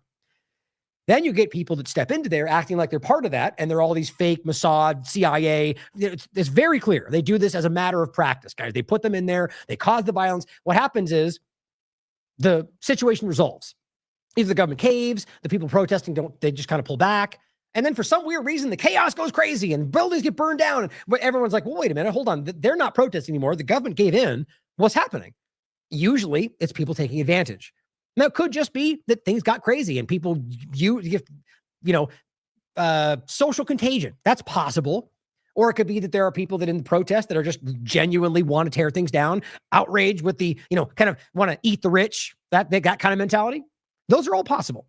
But I think it's very important to consider the fact that in many cases, power structures, especially those like the U.S. and Israel, see situations like this or see them getting close and decide to take advantage. So the other argument, one of them is that this is something that they manipulated, right? That the U.S. government wants control of the area, or rather the Israel does, or however you want to look at it. And they decided to pull the trigger because they were losing control. And they don't care how many people they hurt to get it done. And here, I should have had the other one next. Hold on. The other argument. Did I close it on accident? Son of a gun. Okay, well, so the other argument, as I think I already said, was simply just, right, so one side, you could have them fake it. The other side, I think I did kind of say it, that people just organically push back. No, that was the third kind of anomaly, is that, so let's say people are protesting because they're outraged about the government. But they don't want a revolution, they don't want chaos, but they're protesting, and then all of a sudden you get a force that steps in and starts driving that chaos, right? And so then that chaos through their protest, in the midst of it, creates all of this, and then they sort of get framed for it. I mean, I think that's kind of what I already talked about. And so the ultimate point is it could be, engineered for regime change, or it could be organic that was taken advantage of, which I think are the two large, most likely situations. There's plenty more we can consider, but we'll go through more as we continue. The point here is, here's just an example from Economic Times. Girl takes shelter behind a shop as police fire tear gas, like just giving you examples, like to flesh it out of, people on the street, because we should always question whether they think these things could be like wag the dog. I know there are people that love to act like that's never something you should consider. That's the dumbest person in the room. Truly. They provably have faked entire events in history. So we should be on guard, every time, but it does appear this is genuinely happening. Then we saw yesterday, the Nepal prime minister resign after 19 killed in the protests, which again is where this started to kind of spin out of control. And the groups calling themselves Gen Z, I don't think that's necessarily connected with the idea of what Gen Z in this country is. It could be. The point is, I think that's what they've called themselves. So I think in this country, it tends to be, and maybe it is, but it could associated with like a culture age revolution, like we're pushing back against the structure kind of a thing. I can't tell if that's the case. Now, one of the arguments was it was about social media. They shut down social media in response to some of these things, which I think are, and basically the argument is that spun them out of control. And that's kind of being used by some of the partisan conversation to claim this is what it looks like, right? To successfully do X, Y, and Z, which is dangerous, not wrong in a sense. The violence I disagree with, but the idea of just have the people standing up and demanding change and action and forcing that through. And I do not believe that means violence, but people disagree. I honestly think that's what they need from you to execute whatever they want to shut it down. But I think the important idea of the people standing up for what they believe in is that can't be denied. And so pushing back against corruption, which is what the larger story says, and then the social media being a thing that kind of spins it out even further, I mean, it makes sense. But I do think that this is being manipulated in some ways too by the conversation. Nepal's parliament set on fire after prime minister resigns over anti-corruption protest, as they framed it. Here is a somewhat local platform for the 9th saying, Kathmandu burns after bloody coup, but Nepal Gen Z protesters carry victory march. As demonstrators against the government, protesters were seen dancing and celebrating as the private residence was burning. That's the picture we used. So right there, you see people out there celebrating as burning down. It's like, it's interesting the way this ended, which we'll get to in a second. Imagine this happening in this country, even if it was genuine. We're in a pretty violent spot in this country where, like, we'll get to this, where you can see that there's been an actual shift, it seems. Before we get there, on I think it was late the 9th or early the 10th, the government of Nepal was flown out of there as the crowd was sort of like, they claim, ready to take vengeance on them. So it's interesting to see they're flying them out of there. Nepal's army takes back, this is today, the streets after 2 days of protest. So all that said, he did resign. They flew the main guy, Ollie, I think. They flew him out and a couple of others. And now Nepal's army has taken back the streets after these protests. And now they're deciding like what goes next. Now it says troops imposed order after at least 30 people were killed during anti-government demonstrations. It says leaders of the protest movement that forced out Nepal's prime minister held talks with military leaders on Wednesday and said they backed a former chief justice of Nepal's Supreme Court to lead an interim government. So it matters to me, this person, whether or not they have other connections. I mean, there's floated ideas of CIA connections. I couldn't find anything tangible.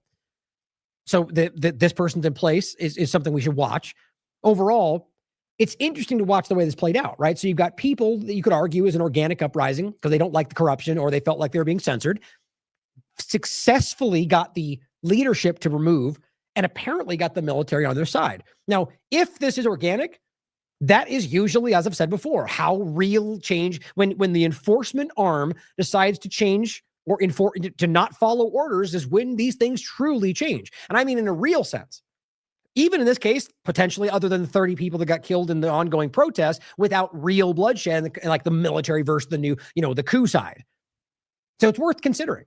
And just the idea, not like whether we should do something, consider how that works out in the real world, if that's the way it went. And I imagine we'll get more information as this goes forward that'll flesh this out. And the last 2 points, I think we've got a few more to go on, but the last two, I think, will make this flesh out a little more.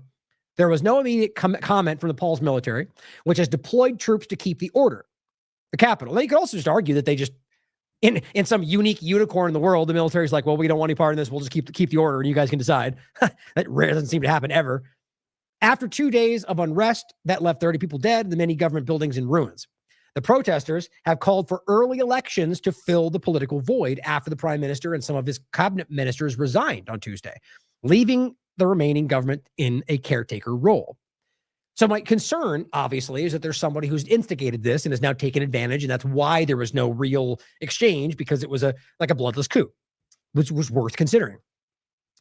Rakshaya Bam, the leader of the protest movement known as Gen Z, told the New York Times after the meeting with military leaders, so that's interesting, that they're literally meeting with this. I mean, that means they're essentially in control, that the demonstrators had proposed Sushili Karki, the former Chief Justice, as head of the interim government. In the interview, Ms. Karki told India's News 18 that she was ready for the responsibility. The government on Tuesday reversed the ban, but the unrest escalated. The ban was on Monday. The government forces fired live rounds, rubber bullets, water cannons at a crowd of young people demonstrating. Oh, the ban, social media was the point. So that was a major part of this. I don't think that was necessarily the one reason why it happened, but I think that might have been the catalyst if this was organic. Government ban on 26 social media platforms. So the government reversed the ban, but the unrest escalated. So that's my point. I think that's important to think about, to note. If what they were really going after was the ban, then why did it continue? Especially since the government had already resigned, right? Or rather after that. My point is that so the government reversed the ban. They then leave yesterday, and it has continued, the chaos. And so the point is, what is driving that? It may, as I said earlier, could be what we talked about. But I think what I would say is most likely, the average, is that tends to suggest that there's something else driving that. The government on Tuesday reversed the ban, prompting Prime Minister KP Sharma Ali and some of the other cabinet members to resign. Protesters set fire to the Parliament building, Supreme Court, police stations, and the homes of current and former officials, prompting the army to step in and declare a nationwide curfew. Some of the protesters said on Wednesday that the Gen Z movement had encouraged followers to protest peacefully. And I've heard that, but it's so really hard to know for sure. Even if they did, this is my point in general, is that you could say that, and then one person could act violently. And it can, if people want to, be used to frame an entire group. It's what they're doing right now with anybody with a Palestinian flag or anything like that. It's dishonest is the right word for it. On Wednesday, they asked their followers to help clean up the Capitol and said they wanted to help rebuild the government. To me, that does not sound like a group, unless this is just the narrative now, that wanted the chaos, but wanted something to change. So who drove the chaos? Now, you could also consider that this was an effort to do that, but wasn't successful. That there was like an effort to use it, drive it further, and they were able to quell it and ultimately got to maintain control. Like this could have been an effort from outside. I do genuinely think that both Israel and the United States are stretched wildly thin. And that's why they've lost in many very obvious ways when it comes to foreign policy lately. So this was from the 9th. This person writes, they went to Israel and this is true, by the way. I'll prove it in a second. The Nepal government, the leadership, went to Israel. They wrote to lick Netanyahu's backside and has since completely lost his mind. Nepali youth were protesting against corruption, not because they wanted to make TikTok videos or something. That's what they say. I think it's in some cases both. But what's crazy to me is that, and this person simply says the protest was against the corruption. Social media ban was just an addition. Is that he went to visit Netanyahu, and like a week later, this all spins out. That could be coincidence, but if you look around how often that seems to be a kind of common factor, it's worth considering. Not to say that proves it. Ambassador of Israel visits Koshi province of Nepal, 28th of August. What else did we just say was the 28th of August? What was that? We were just talking about something else. It'd be crazy if it overlapped. Isn't that funny? So even me, even on the show, I'm like, what did I just talk about? There's so many things that we talk about. So trust me, I don't blame anybody from having trouble absorbing all the stuff we get into. But it says, mother and sister of Nepali hostage, Bipin Joshi, arrive in Israel for the first time. Nepal also has a unique moral position to, guess what, call for Palestinian leadership, including Hamas and other influential groups in Gaza, to release an innocent young man in the name of humanity. So you could take this a lot of ways. The point is there's involvement here, and that Israel was just visiting with them right before this spins out. So consider that. What was that on the 28th? That kills me. Something. That's a lot of stuff going on. Ambassador of Israel visits Koshi province of Nepal. Very, very interesting. Now, this was about a coup not being organic. Protest initially triggered by a short-lived social media ban quickly expanded into broader anti-government demonstrations targeting corruption and government issues. The speed and scale at the escalation, resulting in his resignation within days, suggests a level of coordination that may go beyond spontaneous public outrage. I agree. That was my thought before we even got into this, because it's rapid. It can be, but it's worth questioning. Destruction of public and private property, including arson and vandalism, as described in the reports, points to a level of chaos that could be exploited by organized groups. I agree. Now, this was just another article, News 18, that we were talking about, the local one, saying not a revolution, mobocracy ousted, oligarchy in Nepal. So they're not proving anything, but they clearly are questioning it. And it says mass lynchings, lootings, and lawlessness are not the work of revolutionaries. Even revolution requires a foundation of order and constitutionalism, if only to provide a meaningful context for what comes next. I agree with that. In Nepal, the almost casual embrace of a morally stripped extra constitutionalism suggests that only decay is destined to follow. And that is important to me. So as somebody there who's talking about what they saw happen, at least what we've heard from the people from the Gen Z side of it, very clearly seem to say from before that they didn't want violence, seem to suggest that it doesn't line up. And that we saw this kind of rapidly spin into what we see in like a Antifa situation or Black Lives Matter, which there's manipulation going on. The chaos is what's needed to cause it to be called out. That's what I think it makes sense, guys. In Nepal, it says the coup, from its conception to its execution, followed a trajectory that has played out in Kabul, Colombo, Dhaka, and now Kathmandu. Coincidence? Unlikely. It says, while it would be premature to attribute all the instances of regime change to a foreign hand or a non-state actor, there's little doubt that the eruptions are not organic. That's their opinion. But I mean, they're right, though. You can keep the same thing keeps happening. And so it's worth asking the larger picture. Now, I'm probably going to get into this more as the story develops and as other moving parts.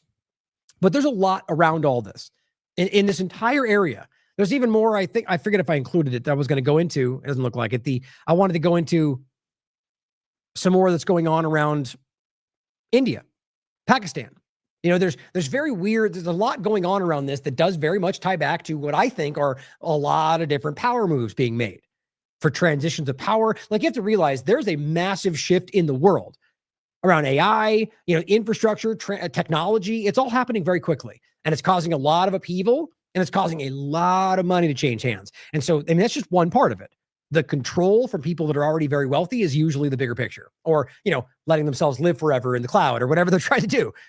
But the reality is very clearly that this is something that's, a global agenda, and we're watching this transition take place. And there's a lot of stuff that's happening. And I think moves like this, usually have more implications than we realize, until you find out there's some secret lithium deposit or whatever it is, some rare earth minerals or something that's, or just that they were blocking some building of something they needed or nothing, but realize that moves like this tend to be connected to something. Talking about Venezuela. Now, again, hopefully you're seeing, each one of these different things seems to connect back to a larger thing right now.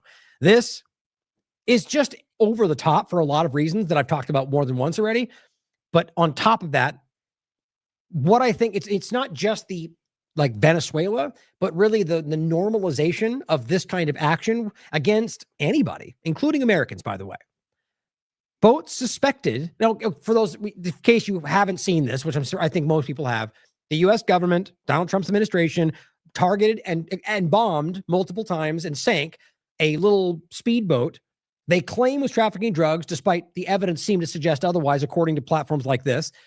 And 11 people, again, disputed sort of by the black and white video they put out, even though they can clearly give you better evidence than that, but they choose not to, just like they did with Iran, the limpet mines, right? They do it so you can't find identifiable things on the video.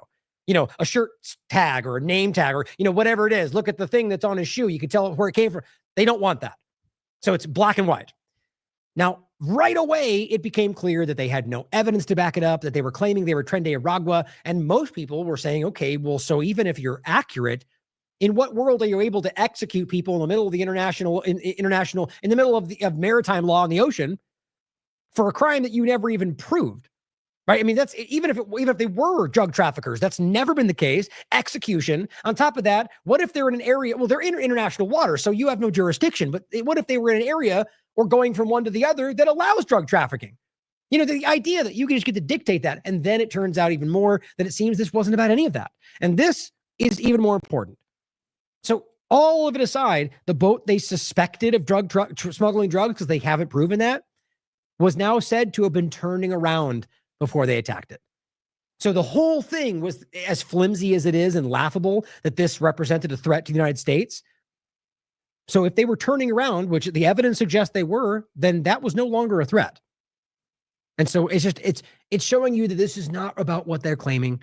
Just like they're getting caught lying about shooting at a family, like they're getting caught lying about what they did to people in El Salvador. These are monsters. And I just mean the U.S. government, the same difference on whichever side you look, and they are willing to lie through their teeth to maintain their power, especially as that power seems to be diminishing. The Trump administration has argued that the summary killing of 11 people is accused of running drugs was legal under the laws of war. Oh, okay. I didn't know we were at war with speedboats in international waters. I didn't know we were at war with Venezuela. I didn't know we were at war with Tren de Aragua. Like, they've declared certain things, but none of that can actually be stated. There's no declaration of war. Congress hasn't declared war, even though that is insane to me. So if you're going to claim you're in the laws of war, then you're admitting you're at war with something, and Congress never allowed that. So it's just every which way you go, they're showing you that nothing matters to them. Constitution is a thing of the past. That's what they're trying to train their followers to think without knowing that. A Venezuelan boat that the U.S. military destroyed in the Caribbean last week had altered its course and appeared to have turned around, according to the GPS evidence, before the attack started, because the people on board had apparently spotted a military aircraft stalking it, according to American officials familiar with the matter. The military repeatedly hit the vessel before it sank. I just thought that was interesting because you bomb it, right? And then at that point, you stopped it, it got hit, right? It's floundering. Wouldn't your obvious point be to try to get them, arrest them, seize something? But no, they bombed it right to the bottom of the ocean. Because that is almost, to me, that's a suggestion that they were trying not to have evidence.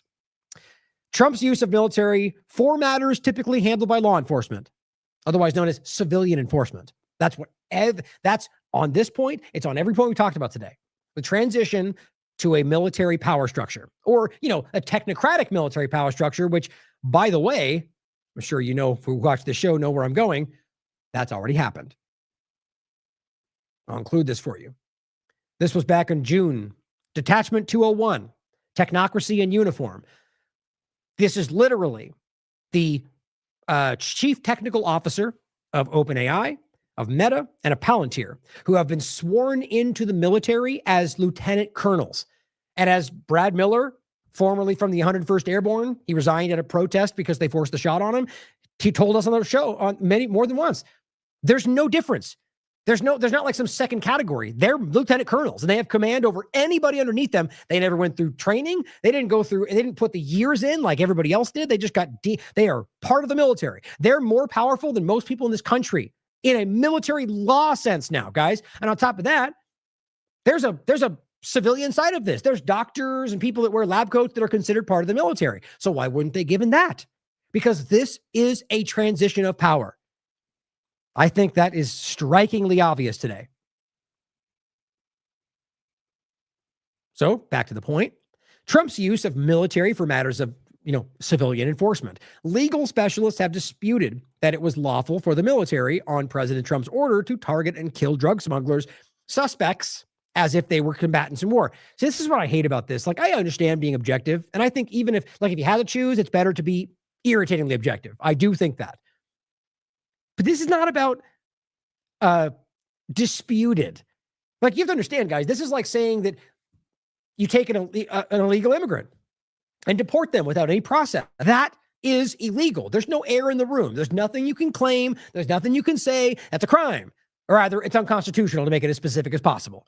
And FEA, well, no, there's a law that says, nope, doesn't matter. Mayberry versus Madison. If it's repugnant to the Constitution, it's null and void. The reality is there is no more talk in that. And so the same thing here.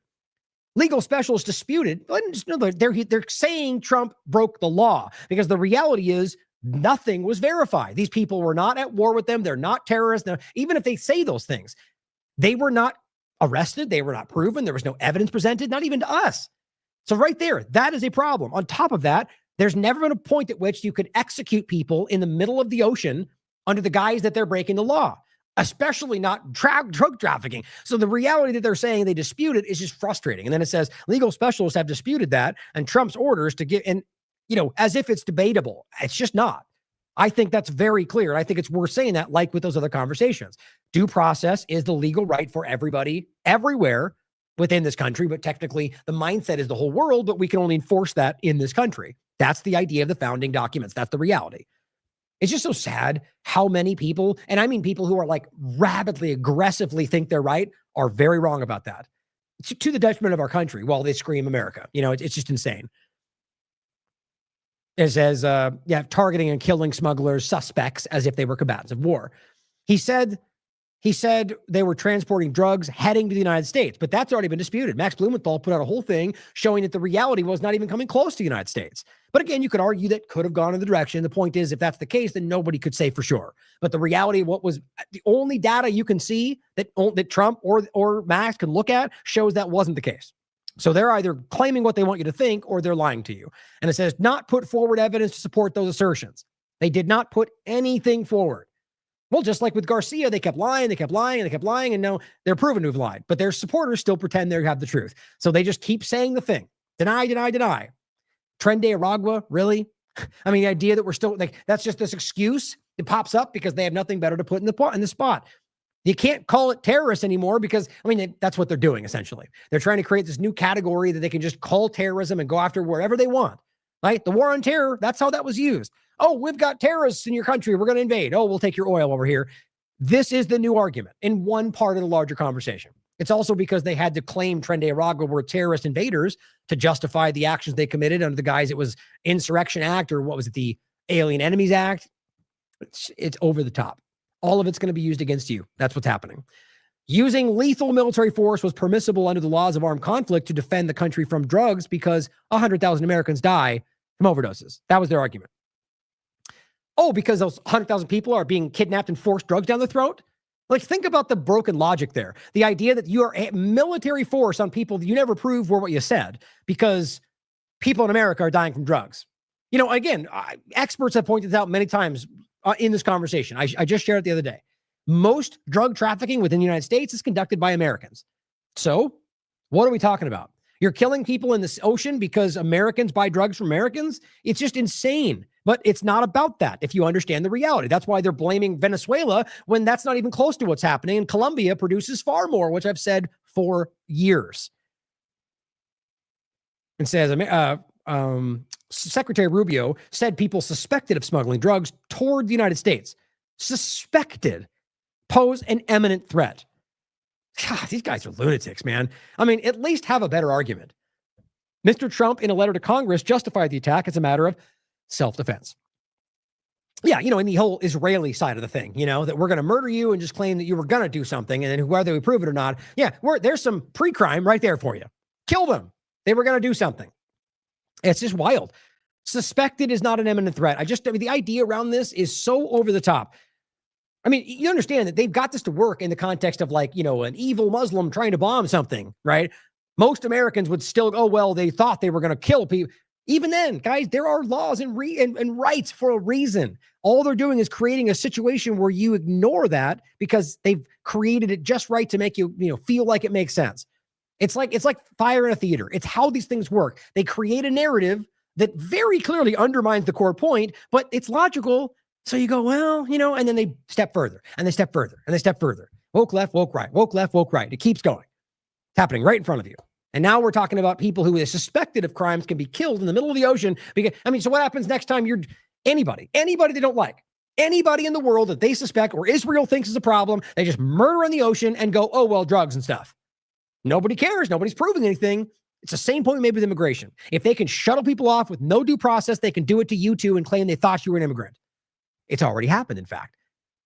Many legal specialists, including retired military lawyers, have rejected the idea that Trump has legitimate authority to treat suspected drug smuggling as legally equivalent to an imminent armed attack on the United States. I mean, think about hypothetically, and I'm not even remotely saying that there's evidence of this. Hypothetically, somebody has important evidence that they're trying to rush away somewhere about Israel's genocide or about Trump breaking the law or Biden killing, whatever. And they're speeding that evidence for some reason because, whatever, just think of whatever the narrative is you want to make sense of. Something important is happening and they're trying to race it over there to get it right in their hands for the ICJ presentation. And then they murder them in the ocean and just say that they were terrorists smuggling drugs and nobody knew it was happening. That's how that can work. Or any other thing you can imagine with gangster government like this, willing to abuse whatever they want to get whatever they want all the time. Now here's Hegseth saying that, claims officials from other countries have secretly thanked him privately for blowing up a boat and killing 11 people. He genuinely saying this. He is just parroting what Trump does and doing it poorly, right? That's what Trump always does. They said, please, Trump, make a deal with me. All of them, everyone in the world was calling you before the election going, please, Trump. And then that got proven to be false. And those things didn't even happen. And half of them were like, what's he talking about? He does this all the time. It's because it's about propagandizing you. Hegseth is just trying to set the narrative is that, well, everyone in the world was happy that we illegally bombed a small boat full of people. And why would they privately thank you if you claiming they killed drugs or killed a terrorist? I mean, it makes no sense other than him trying to lie to you into thinking that everyone secretly supports it. So you should too. Don't be stupid. Well, as Lisa rightly points out, don't argue with this either. We cannot have any country just bombing boats or vans. Can you imagine how wrong this could go? We cannot take their word for anything. We must have due process and evidence. You liberal, it's like, what? It's insane where people have gotten to today. That is obviously the way we should look at this if we care about what we claim we care about. Here is Rand Paul. I don't think I grabbed this one. I was going to code this through quickly. Under the Constitution, Congress, not the president, has to declare the use of military intervention. It's really cut and dry. As Rand says, there's 3 minutes of the clip. The point is very obvious, as Rand Paul correctly continues to state, but yet still seems to kind of let that go as, he's one part of a larger body, but Congress still fails to do their job when it comes to any of those things or impeaching presidents of any side who continue to violate them over and over and over. Obama, Trump, Biden, it doesn't matter. They're all acting illegally when they commit war without congressional authority and many other examples. But here he is again, pointed out. No one cares. But narrative though, Oh, okay. Got it. Oli Vargas simply says what I've said many, many, many, many times, which I'm glad he did. It needs to get more reach. It's important. Venezuela is not a cocaine producer, nor does it register as a significant transit country. Now, whether you can argue no cocaine, I'm sure that's debatable, but it is not a significant transition point for it. It's just simply not, and is very low on the scale of what we claim as the trafficking of anything in regards to drugs. Meanwhile, 70% of Colombia, their cocaine that reaches the U.S. departs from Ecuadorian ports. You know, the U.S.'s closest ally in the region.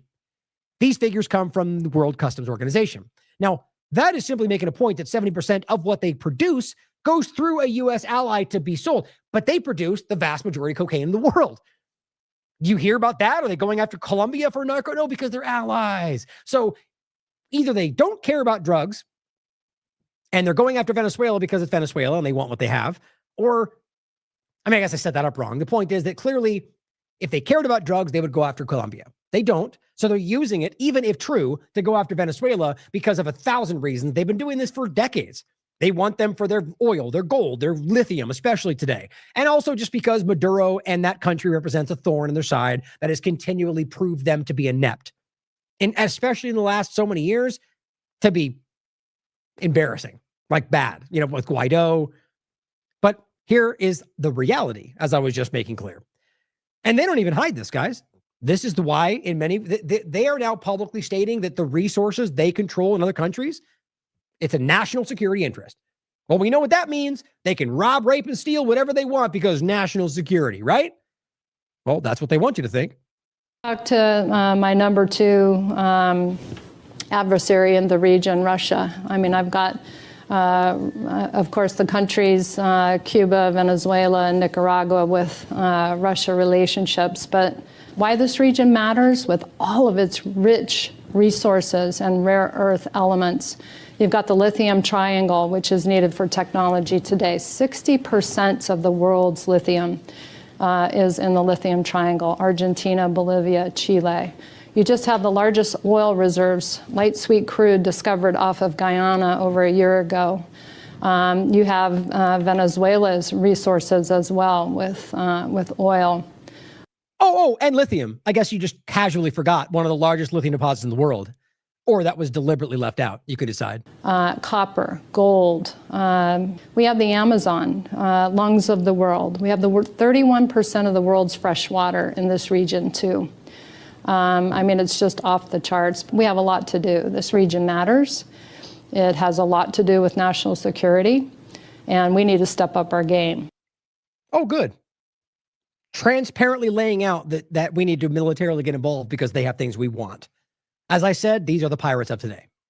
Not even hiding it, guys. They're being very transparent. It's almost like they've bought into their own BS, right? They somehow believe that we're the righteous thing, fighting for good things, and so we need that to do good. And so even if we murder everybody to do it, it's all for good. It's funny. It reminds me of that Peacemaker show where he jokingly says, you know, I care about peace. Paraphrasing, it's like, I care about peace more than anything in the world, no matter how many men, women, and children I have to kill to get it.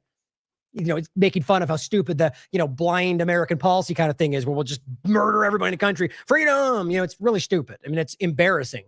And I think it's important that we know that most Americans, I think, call that out today, as far as I can tell. But this is clear, very much clear. They're telling you that we have an agenda to go after their resources because what? AI agenda. That's literally as at least in one part, as simple as it gets. And that means they're willing to murder people. They're willing to destroy countries, regime change, destabilize. I do find it very telling that she just left off the lithium in Venezuela. I think that's important. Because you have to understand, right now, she knows there's an active operation. That's clear. And here's Maduro saying, he says the military buildup in the Caribbean is aimed at Venezuela's oil, gas, and gold reserves, which are among the biggest in the world. He says the U.S. is creating Hollywood stories about narco trafficking to portray him as the villain and justify intervention. I agree. Doesn't mean he's a good guy. You can decide for yourself. I don't think he's even remotely what they claim he is. You can prove that.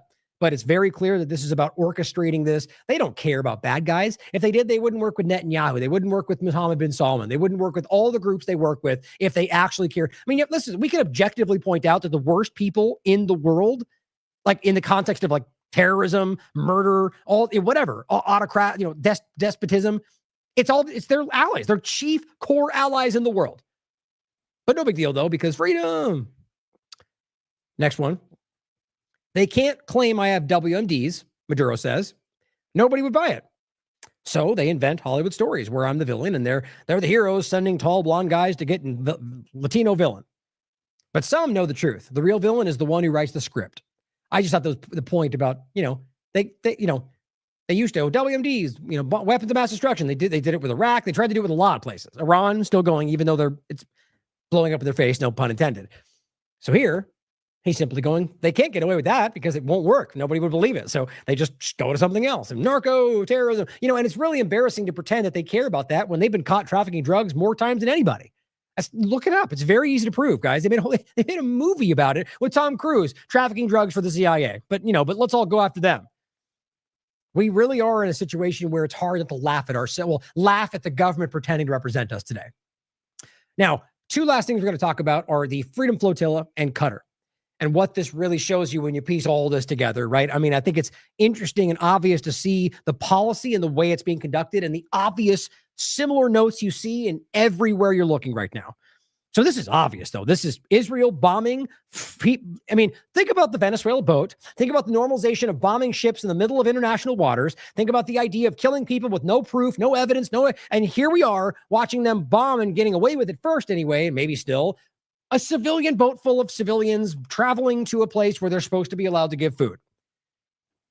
Tehran, how do you say that? It's Irish, I think, and I can't pronounce it. Tadag, how do you say that? Tell me in the chat, give me the phonic. Tadhg. But he goes, this is my boat. I don't fear the illegal, immoral, despicable entity. Israel is what he's talking about. I only fear is that it'll be killed, that I'll be killed, and that the media and other craven Western media will ignore irrefutable video evidence like this about the perpetrators and continue to side with the serial killer's narrative. The point is that they bombed the ship. You see right here. Then they, from the 9th to the 10th, Zionist everywhere and all these manipulating Republicans trying to side with the Zionists were telling you it was a flare, and they faked. I guess there was one side was it was a flare. It wasn't even real. Oh, but they also faked it though. So both those narratives swinging around, which both of them don't work together, but it's okay. Like always, they throw multiple false narratives and see which one they'll take. That's where it stopped yesterday. So they lied, they faked it. They were just trying to get, okay. Here's what he said between that. Actually, I think this might have been, okay, this is good. This is yesterday. And then there's another event that happened earlier today and through today. But here he is, the same guy, talking about the first drone strike on the Freedom Flotilla. And remember, guys, these are innocent people, civilians in most cases. I think there's been a past where there might have been like a veteran, but in most cases are simple civilians, and going there to prove they're lying about being able to give food to Gazans. And every single time, even if they want to tell them publicly you're not allowed to, which is what they're basically doing now, even though it's supposed to be a crime, they're not allowed to bomb these ships. And they do it every single time. Like I told you before, Joe Meters was a veteran of the USS Liberty so many years ago. He was on one of them. He got arrested. Your U.S. government never even mentioned it, probably for obvious reasons. But here's what I had to say about this recent event. From beautiful Tunis, guys. Tunisia is absolutely stunning, by the way. Absolutely beautiful city. So thank you for all your lovely messages. I have lots of messages from people concerned because I think most of you will have seen now there was a drone attack on one of the Global Smooth Flotilla boats last night. It's the family boat. That will be the boat that will be carrying Greta Thunberg, Thiago, our spiritual leader, Yasmin, our spiritual leader. So it's a significant boat. It's one of the main boats, and it was attacked. There was a drone strike. Of course, we're 2 years into the genocide now. We can't say for sure who's committing all these crimes. As you know, we have to say alleged. We know who has been threatening us, for the last, not just on this mission, but on previous missions. We know who has skin in this game, who would like nothing more than to derail our project to bring humanitarian aid to Gaza. But of course, we can't say for sure who it was. You can look at the images yourself there of the drone strike. I think Tunisian authorities or somebody in the mainstream media and the Zionist media has been declaring that it's likely a fire brought about by a cigarette. I think that story is going around Western media at the moment.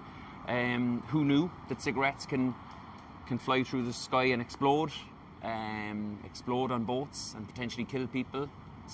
We all knew the smoking kills, but perhaps not to this extent. You know what, though? It really makes me feel, and I'm just talking to some of the Irish delegation here, my big fear is not so much that I'll be killed on this mission, but that I'll be killed and the Israeli propaganda point or Western media will say, well, look, he was smoking a cigarette and it exploded and blew him up. And that will be the narrative, because we're living in a kind of an alternative, bizarro world where we can have irrefutable evidence in front of our eyes, as we've seen with the mass murder of Palestinians for the last 2 years. And yet, Israeli propaganda and the Western media will kind of say, well, we're not sure, there's a bit of doubt on it, so, let's just let Israel investigate itself, and I'm sure they'll say that they've done nothing untoward and we can all go on with our business. That would be my worry, that perhaps even the Irish media and the Irish government would say, well, we're not quite sure what happened to some of the Irish delegation that were killed in that flotilla. I think the big lesson is, let's not go on flotillas, and let's just continue looking the other way as Israel continues to mass murder civilians and starve the population to death. That's our big worry. But anyway, look, the attack is the attack. It's alleged for now. I'll let you make up your own mind as to whether it was a drone attack, and I'll let you make up your own mind as to who did it. I'm safe. I'm a big boats guy, as you know. I love my boat, and I do actually mean that. I love my captain. I love my crew. We have a beautiful camaraderie amongst ourselves. I didn't want to leave the boat. I was asked to do a media thing yesterday. And for interest of time, I'm going to leave it there. There's more to the clip, but that was the main kind of thrust of what I want you to see.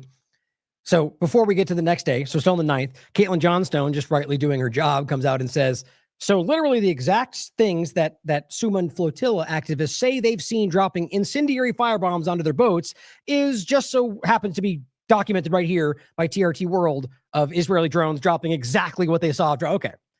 But it was a flare, or they faked it, or whatever. That's what was going around. Same thing here. Dave DeCamp says, well, this looks awfully a lot like what they dropped in those flotillas, and it shows Israeli quadcopter dropping flammables on Palestinians in Gaza. It's just funny how it was, people were pointing out that it looks awfully similar. But as he said, up until that point, unsure. Then, of course, today, early in the morning, you think about this, after they did it already, and after it got called out, and I think they successfully thought they got away with it, Zionists pushed the lie yesterday that the flotilla team staged the attack, then they strike again. And there's a better video of it.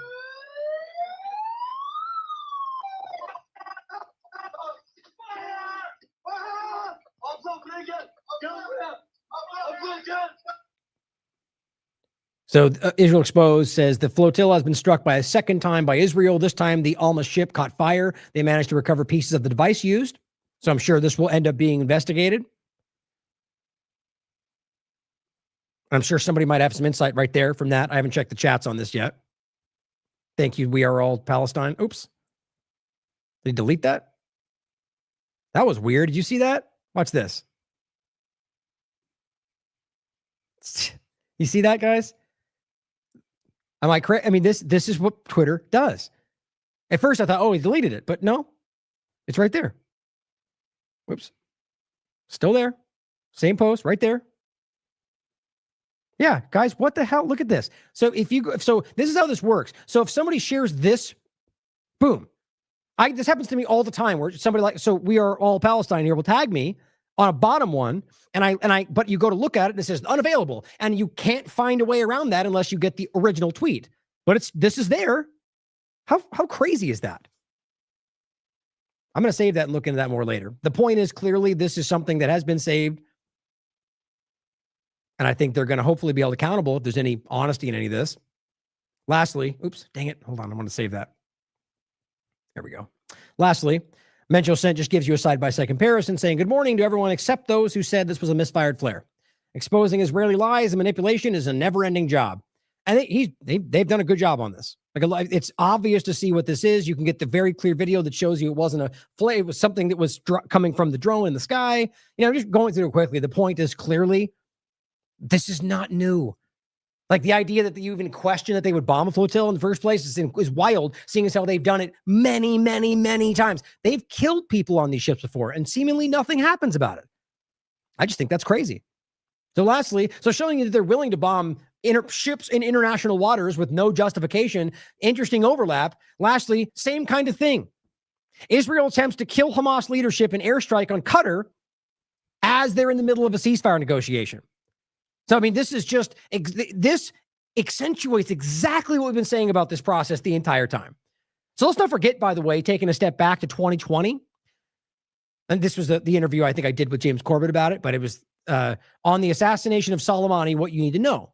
I mean, this was the same point, guys. Donald Trump, with Israel, lulled him into a peace negotiation, into an international airport, which was the Iraqi airport, and then they murdered him in the airport.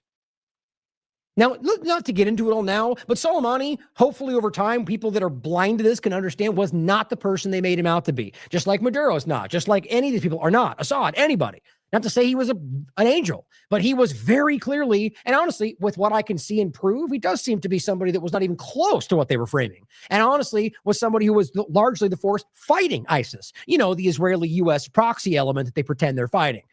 They murdered this man.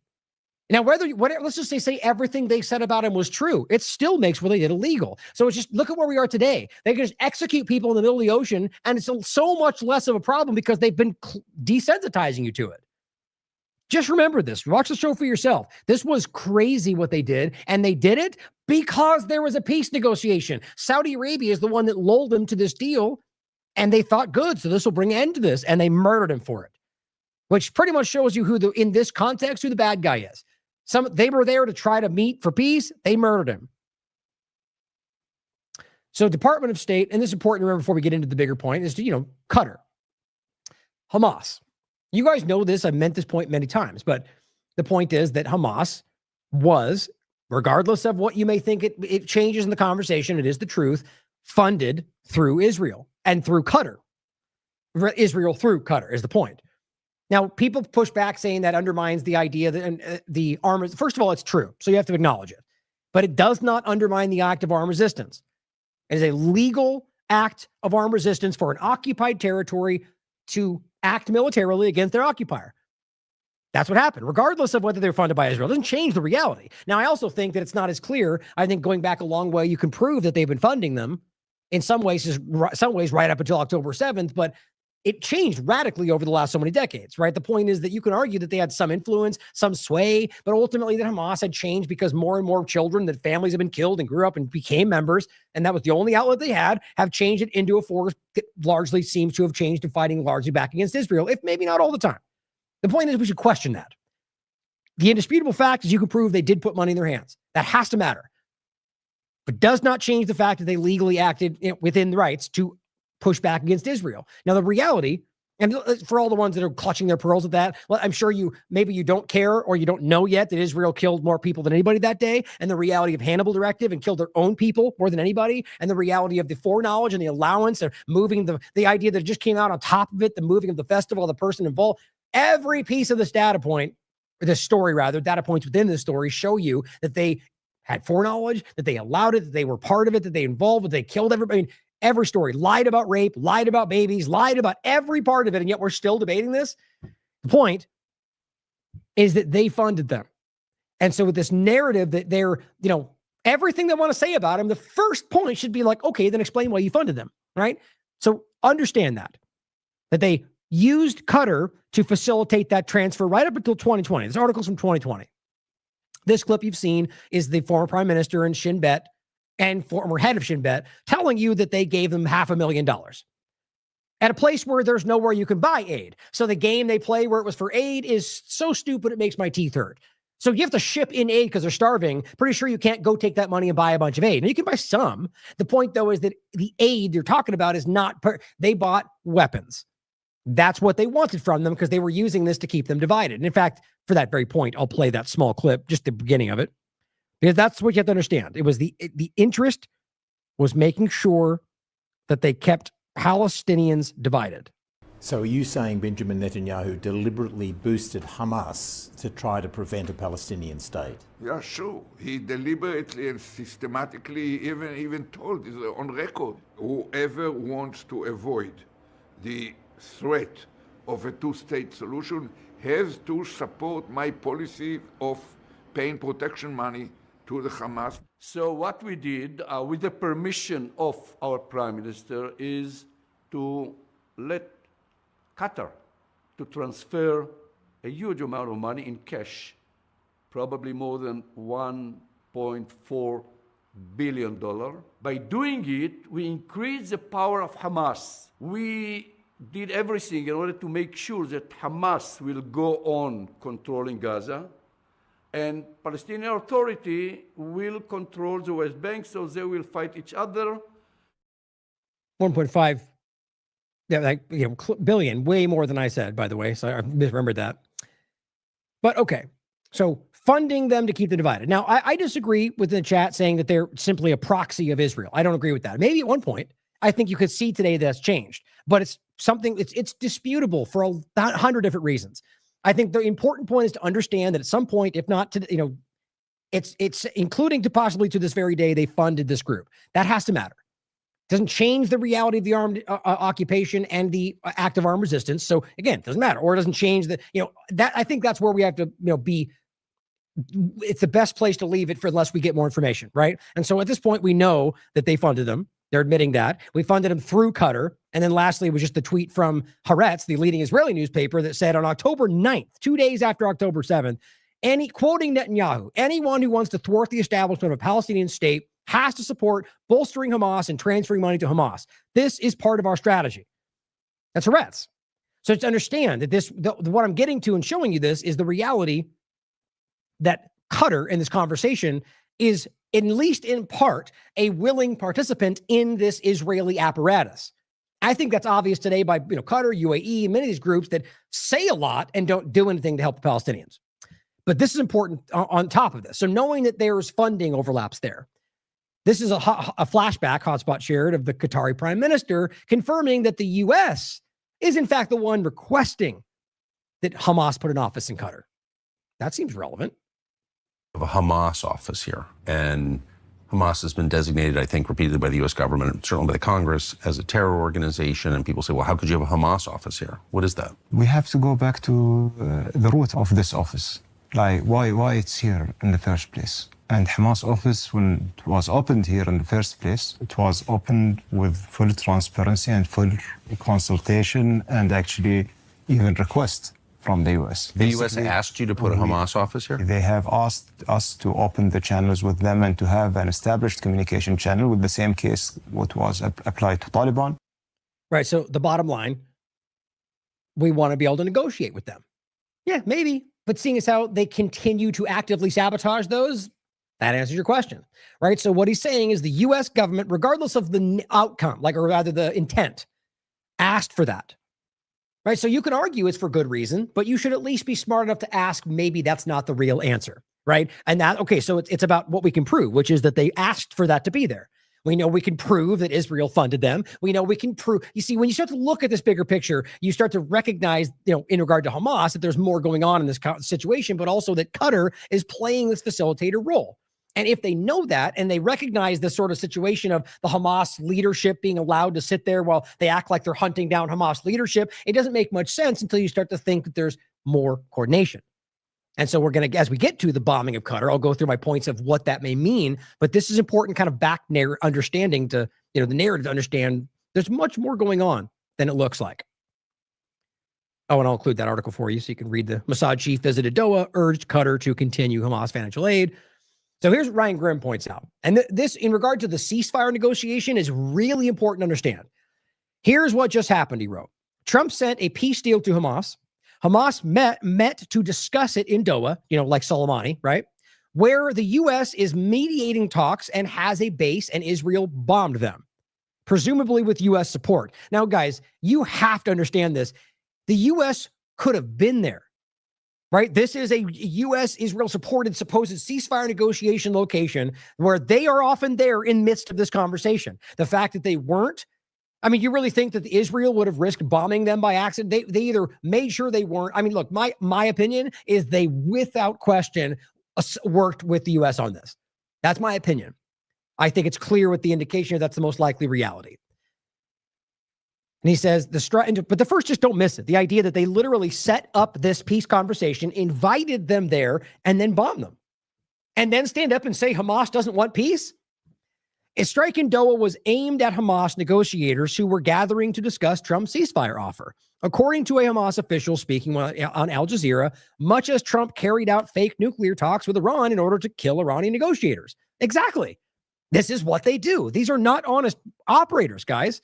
That might explain why Trump's offer was so short and scant on details. The whole point was to gather people together to discuss the peace offer to kill them. Israel is taking credit for the attack, citing October 7th, though most or all in Doha didn't even know about October 7th until it happened. The IDF and ISA announcement, quote, the IDF and ISA conducted a precise strike targeting the senior leadership of Hamas terrorist organization. And the political, right? Not military, which is a whole different conversation, even legally speaking with the international order. For years, these members of Hamas leadership have led to terrorist organizations' operations. Yeah, that you funded, though. Did you forget about that? Are directly responsible for the brutal October 7th massacre that you know about, that you allowed, that you kill people on. That's why those things matter, and have been orchestrating and managing the war against the state of Israel. Right. So they're saying that Qatar was allowing that. Okay, so then why did it take you a year and a half to carry this out? This has been clear from the beginning. This is not the reality of what happened.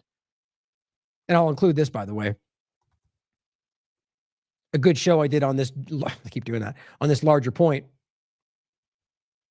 Undeniable reality of October 7th foreknowledge and the Hannibal Directive. We did this a while ago. When was this? This was the 2023. Oh, it's 2024. I thought that was. Oh, it has to be. I'm sorry. I was thinking about it all the time. Either way, the point was we did this back in June, is what I was thinking. So it was, I think anybody paying attention was already well aware of this. I mean, even this picture we're using shows you how the cars looked before they scooted them all in neat rows and somehow claimed they bombed them all like that. They're just so lazy. It's important to understand how clear it is that we now know, they've admitted, I don't have it in the show because it happened well past this, where they've now publicly admitted that, yes, we not only did it, but we ordered the Hannibal Directive, right? And carried it out. And it seems as if it's still ongoing.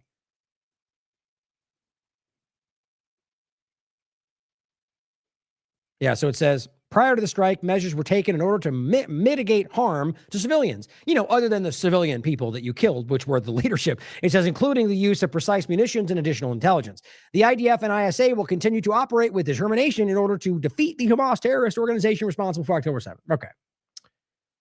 Again, ignoring that you funded them in the whole process, right? But Sean King says, Israel literally just bombed Doha and Qatar to kill the entire team negotiating ceasefire. It's literally one of the safest and most peaceful cities on the planet. Israel is the most dangerous and least accountable nation on earth. And there's a video, if you'd like to see it, of the chaos and the bombing. Drop site news. This person says, new details on the operation to eliminate Hamas leadership. This is an operation that has been planned in Israel for several months. That's the real point to me. Okay. So that means very clearly they've been planning to lure them in. So that means they've never wanted peace, guys. This whole claim, which we all know, anybody watching this who already knows, but it's just very clear. They're now admitting this. And this is a military entity correspondent from Israel saying Israel's army radio correspondent reports that new details on the Israeli operation to assassinate the Hamas leadership. He writes, this has been an operation that's been planned for months. During the past month, that is, since Hamas showed significantly more rigidity regarding the deal, it was decided in Israel to accelerate the combat procedure. They're not even trying to hide this stuff anymore. Every week, discussions were held with the IDF to ensure the readiness of all intelligence and operational entities while keeping them on the string, making sure they thought there was a peace deal coming. The air operation, about 15 fighter jets, more than 10 air munitions, one target attacked, it's just so crazy to me how open this is. Insider paper reports that, this is Trump's Truth Social. President Trump says Qatar strike decision was Netanyahu's, not made by me. What a cowardly thing to do. You don't have to say that, by the way. The idea that it's just funny. That's there. That to me shows an agreement between them to make sure that it was on Israel because this would look bad for Trump. These people are in tandem. Here's even more to the evidence of that. Drop site news. This is Qatar's Minister of Foreign Affairs. He says this attack happened at 3:46. The first call we got was from an American official at 3:56, 10 minutes after the attack, barely registering on the social media. What do you think that means? This clearly Qatar seems to be insinuating that same point. Really, Prime Minister Benjamin Netanyahu, wanted for war crimes by the ICC, spoke at the U.S. Embassy after leading a failed assassination attempt on Hamas leaders in Qatar. This was the 9th. He insisted Israel acted wholly independently and said the war can end immediately if they accept the ceasefire proposal. Not joking. You know, the ceasefire proposal he just bombed.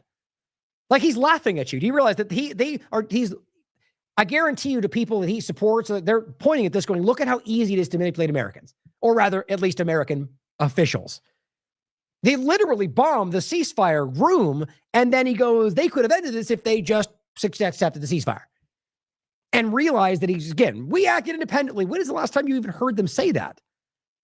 There's coordination happening here. Qatar denies they were pre-warned by the Israeli strike, about the Israeli strike. So just continue to show you that they're making up narratives, trying to lie about this, and they were trying to trap them into a position where they could be murdered because they were at least considering a deal, which, as even the radio IDF element argued, they were getting more closer to it, so they blew it up. According to various sources, an Israeli assassination in Doha failed because the Hamas leadership left the main negotiating room to perform the afternoon prayers. But they left their phones in the negotiating room, which provided Mossad and the Shin Bet with the faulty intelligence that the leaders were still in the room. Very important. In fact, I'll include this show, which you should watch, especially because of this point. Israel's global cybersecurity. Oh, that's the wrong one. That's good too, actually. This is just about the global infiltration of just cybersecurity in the world. It's everywhere. Gideon, for example. But this one, Israel's infiltration of U.S. tech in light of the Lebanon pager attack. Same point, guys. The truth? This is happening everywhere. Like the pager thing, the phones. I mean, we genuinely should be worried today about whether or not there's devices circulating our country right now. You know, for the worry that maybe the U.S. will turn on them. I mean, it's like, that's the kind of people we're dealing with, guys. And the point that they make here. Propaganda and co. How many people need to die before they learn to stop using modern smartphones? Seriously, Hezbollah, Hamas, and Iranian officials have been decimated because of their use of smartphones. They casually use WhatsApp as if Zuckerberg doesn't give Israeli direct access. If you're in the fight against Israel, you cannot be using a smartphone and need to learn to communicate another way. Which, again, by the way, is exactly why I use not because, I mean, who knows these days? I'm not necessarily concerned I'm going to be bombed by Israel, but the point is using one of these pouches. Catherine sent the Solari one they're using now, but I've been using one of those other ones I've been showing you for years now. And it's just a blackout pouch. You put it in, turn it off. And I know people give, withdrawals when they don't have their phone, but you got to learn to not be a slave to that phone. It's okay to not respond to things instantaneously these days. Put it away. And on top of that it blacks it out and everything goes down. You can't be tracked when that's in there, at least as I understand it. But the point is they used that and targeted them, and they thought they were in the room, and that's why they bombed them. Well, it just really does add far more information to this to me shows the U.S.-Israeli agenda. Qatar reserves the right to retaliate for the Israeli attack against Doha, he says. Now, to me, I get the sense that, again, there's far more coordination between the two. Now, it could be that we're talking about a situation where Qatar was pulling away, and this was their warning. That's happened before. Or it could be that this was something that they were doing that Qatar was involved with. Maybe there's a split off within Qatar. I mean, the point is we don't know. But this is interesting, and if they respond, I think that'll say something. He says, we've reached a decisive moment. There should be retaliation from the whole region. We'll see. And if it does nothing, I think that says a lot. But I think that we've seen for a long time that there's more here than we think. Now, this is where I think we'll end with that I think is really concerning. And whether you think it's about you or, whatever you think the full breadth of this possible risk is, there's no way around it. They're screaming to the world, we can bomb anyone, anywhere, no matter what. Israel, Netanyahu, this rabbi, they're completely saying that. I don't know why we don't recognize what that shows us. If they're telling you the world is our stage, right? I mean, if I should, I'll grab it for next show. The world is our stage, as they told 60 Minutes. We make fake companies and we act these things out. Okay. Infiltrating Lebanon and spinning out, pagers over 10 years that blow up all this time later, that they then tell you publicly in the Knesset more than once that we're not bound by international law. We can legislate anywhere in the world. They've said this publicly. to consider what they're saying, they mean that they can kill you tomorrow in the United States should they decide independently that you're somehow culpable for 9/11 or October 7th or whatever other justification they decide. There's no legal reality there, guys. Listen to what this rabbi has to say. He'll tell you point blank. It's a little low, so turn up the volume. You're a terrorist, and you're part of October 7th. We're coming after you. And we don't care if you're in Qatar, we don't care if you're in Lebanon, and it could be even if you're in England. We'll get you. Wow. Okay, you hear that, UK? So if you're in England and they decide you're part of that, they'll come bomb your hotel. I mean, right now in Gaza, by the way, they're bombing massive civil, like large towers that are full of refugees and claiming we brought down 50 terrorist buildings. It's just it's rampant. And they're going to do it to you too, is the reality. I put this out earlier. I said, remember that whole thing about, maybe I did include it. We'll see. If we're supposed to say it outside. No, I guess I didn't. That whole thing about, if you don't get Hamas, it'll come to your country next. Oh, it looks like that was Israel, like a lot of us told you. So here we are. We don't care if it's England. We'll come and bomb your town center too, because we think you're part of this. How do you miss what that says? And on top of it, what you're doing is promoting something that was unquestionably illegal on Fox News. Like it's no big deal. And having a rabbi, why would a rabbi be brought on to talk about the actions of the Israeli government? Oh, that's right, because they're all propagandizing you into this horribly Zionist. I mean, even if you believe that Zionism is the homeland of the Jews, which I think most Jews in the world are starting to call out, it still doesn't change the reality that it has no place for a religious entity to come and talk about the actions of the government in bombing a foreign country. Are you claiming that's being religiously driven? It's insane where we are and how clear all this is right on the face. Here's the next one. And this one is Netanyahu speaking about kind of similar things. Tomorrow is September 11th. We remember September 11th. Tomorrow is September 11th. We remember September 11th. On that day, Islamist terrorists committed the worst savagery on American soil since the founding of the United States. We also have a September 11th. We remember October 7th. On that day, Islamist terrorists committed the worst savagery against the Jewish people since the Holocaust. What did America do in the wake of September 11th? It promised to hunt down the terrorists who committed this heinous crime wherever they may be. And it also passed a resolution in the Security Council of the UN 2 weeks later that said governments cannot give harbor to terrorists. Well, yesterday, we acted. Right. So you did it first, right? Your government said you can't do that. You can't give them harbor. Yeah, right. And where did that come from? Israel. We should know that by now. Bush and the rest, we are fighting Israel's wars everywhere you look. So what he's telling you, that's a perfect pause moment right there. Let that sink in. That's the person running your country. He's literally telling you that we're going to murder people. We don't care where they are. We don't care what the legal justification is because you guys already set the precedent. Oh, and you did that for us at our behest. So thank you. Along those lines, we went after the terrorist masterminds who committed the October 7th massacre. And we did so in Qatar, which gives safe haven. It harbors terrorists. It finances Hamas. It gives its terrorist chieftains. I mean, think about this. A group that you actively work with, a group that you've been negotiating with the entire time, a group that you petitioned to fund Hamas, and they know that. And you stand up and say this. That's why I've been saying this from the beginning of October 7th forward. Look at Qatar. Why are they allowing them to sit there in this cushiony? Like, why does that make sense to anybody? They're the negotiating team, and they're allowing the leadership to sit in Qatar while they act like they're hunting down Hamas. Like, it doesn't make any sense unless you realize the bigger picture. This is not about going after Hamas, guys. It never has been. Sumptuous villas. It gives them everything.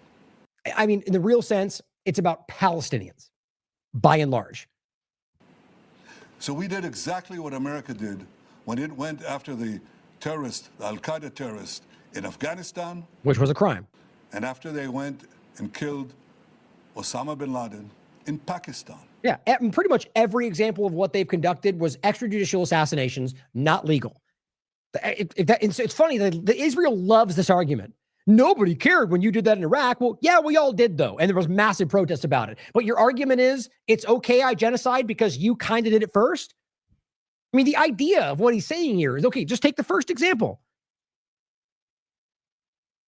Oh, too far. Damn it. Al-Qaeda, Afghanistan. That was an illegal war. So too was all Iraq, Syria. And based on what? A group that you can now prove is literally a proxy element of the U.S. and Israel and U.S. governments. And look at Hayat al-Sham in Syria right now. That is the group we're talking about, and they are working with them. They're having meetings with them. Guys, it's obvious to see what they're using. They're using those actions that they manufacture to rationalize more of the actions they claim are in that vein, even if those are all illegal in the first place, regardless of what they're lying about. They're creating a situation where nothing means anything. Everything means nothing. They can tell you what you're supposed to think, and you're not allowed to question. That's what your rebels fighting the deep state are bringing in. Terrorists in Afghanistan, and after they went and killed Osama bin Laden in Pakistan. Now the various countries of the world condemn Israel. They should be ashamed of themselves. What did they... Isn't that funny? That's one of the first times I've seen him acknowledge that most of the world is against him. Now, they love to make it about to be, all the peoples are racist, but they at the same time, they try to make it out to be the idea that they have support of the world when they want it to. That's out the window. So when I keep telling you that everyone in the world sees this, it's obvious, guys. Stop pretending that's not the truth. It's clear. The whole world, including the governments, they're just all bought off, influenced, blackmailed. I don't know, but they see it too. It's not about Jews. It's about Zionism and murdering children. They do after America took out Osama bin Laden? Did they say, oh, what a terrible thing was done to Afghanistan or to Pakistan? No, they applauded. They should applaud Israel for standing and up to these same principles and carrying them out. Oh, yeah, right. So the principles of funding a group into terrorism and then bombing them, rather bombing their political representation after you offer them into a negotiating table in a building full of civilians. Totally the same thing, right? And I say to Qatar and all nations who harbor terrorists, you either expel them or you bring them to justice. Because if you don't, we will. Right. Right. So he is going to bomb your country if you don't do what he wants. Am I missing anything? Explain it for me. Or invade and pull somebody. I mean, how do you, there's no way around it. And you think if China said that to the US, they just brush it off and be like, yeah, it's okay. If anybody did, but Israel does it, no one says a word. Why? Well, because that's what's really going on. Seems pretty clear to me. And of course, every time, I hope you guys laughed at me. It was literally the one that I had on the screen already. So all that talk about Hamas coming to your country, right? Turns out Israel was the one. And of course, here is the Israeli ambassador to the United States. If we didn't get them this time, we'll get them next time. Get over it. That's the message, right? So we'll get them next. We'll get them somewhere. If you're anywhere in the world, we'll come after you. Like Netanyahu just told you, freedom and whatever. What your current thing is today. We're going to do what we want. They're just straight up telling you. We've got the examples in the past where they said, we'll go after anybody we want anywhere. Cenk Uygur caught him and said, what do you mean you're going to remove presidents? He goes, well, we'll vote him out. And you mean you're not American? What do you mean vote him out? He got caught admitting that they'll remove politicians from power. I did an entire show about the election meddling and manipulation. An Israeli entity was literally caught proudly selling services to manipulate foreign elections. And 2 of them they claim were done in the United States. Oh, brushed it off. It looked like a Guardian investigation. It could not be more clear. And of course, here are the monsters that pretend to represent you, right? So remember, they bombed a building full of people, invited the political leadership of a group they claimed they want to negotiate with under a guise of peace into the building, and then tried to kill them. Now, they killed some, they killed plenty of other people too. The report of who got killed in regard to Hamas, it's really hard to tell. It's always, they got everybody. No, they got none of them. It seems like it was somewhere in the middle. But it was a crime in every context, and there were innocent people there. And this is what this moron Fetterman puts out. Winnie the Pooh? An Israeli official confirms the AP that Israel targeted the leadership of Qatar. I mean, this guy is so stupid in this conversation. I genuinely don't think he understands what's going on. But he's been paid enough to go, whatever Israel did, yay, I support him. Where's my sweatshirt? These are the idiots that are running this country, guys. And this is what he posts? Like, I don't care if you agree with the print of the outcome. It's a major crime that took place. And this is what you get from people acting like they support freedom and democracy. It's painful that we can pretend that we're not in this very bad position sometimes. Kills me. But we'll leave it there for the day. Thank you for tuning in. And I'll add with, as usual, to keep talking in the chat, guys. I think it's important to have the conversation, but it's not debatable. Zionism is not Judaism.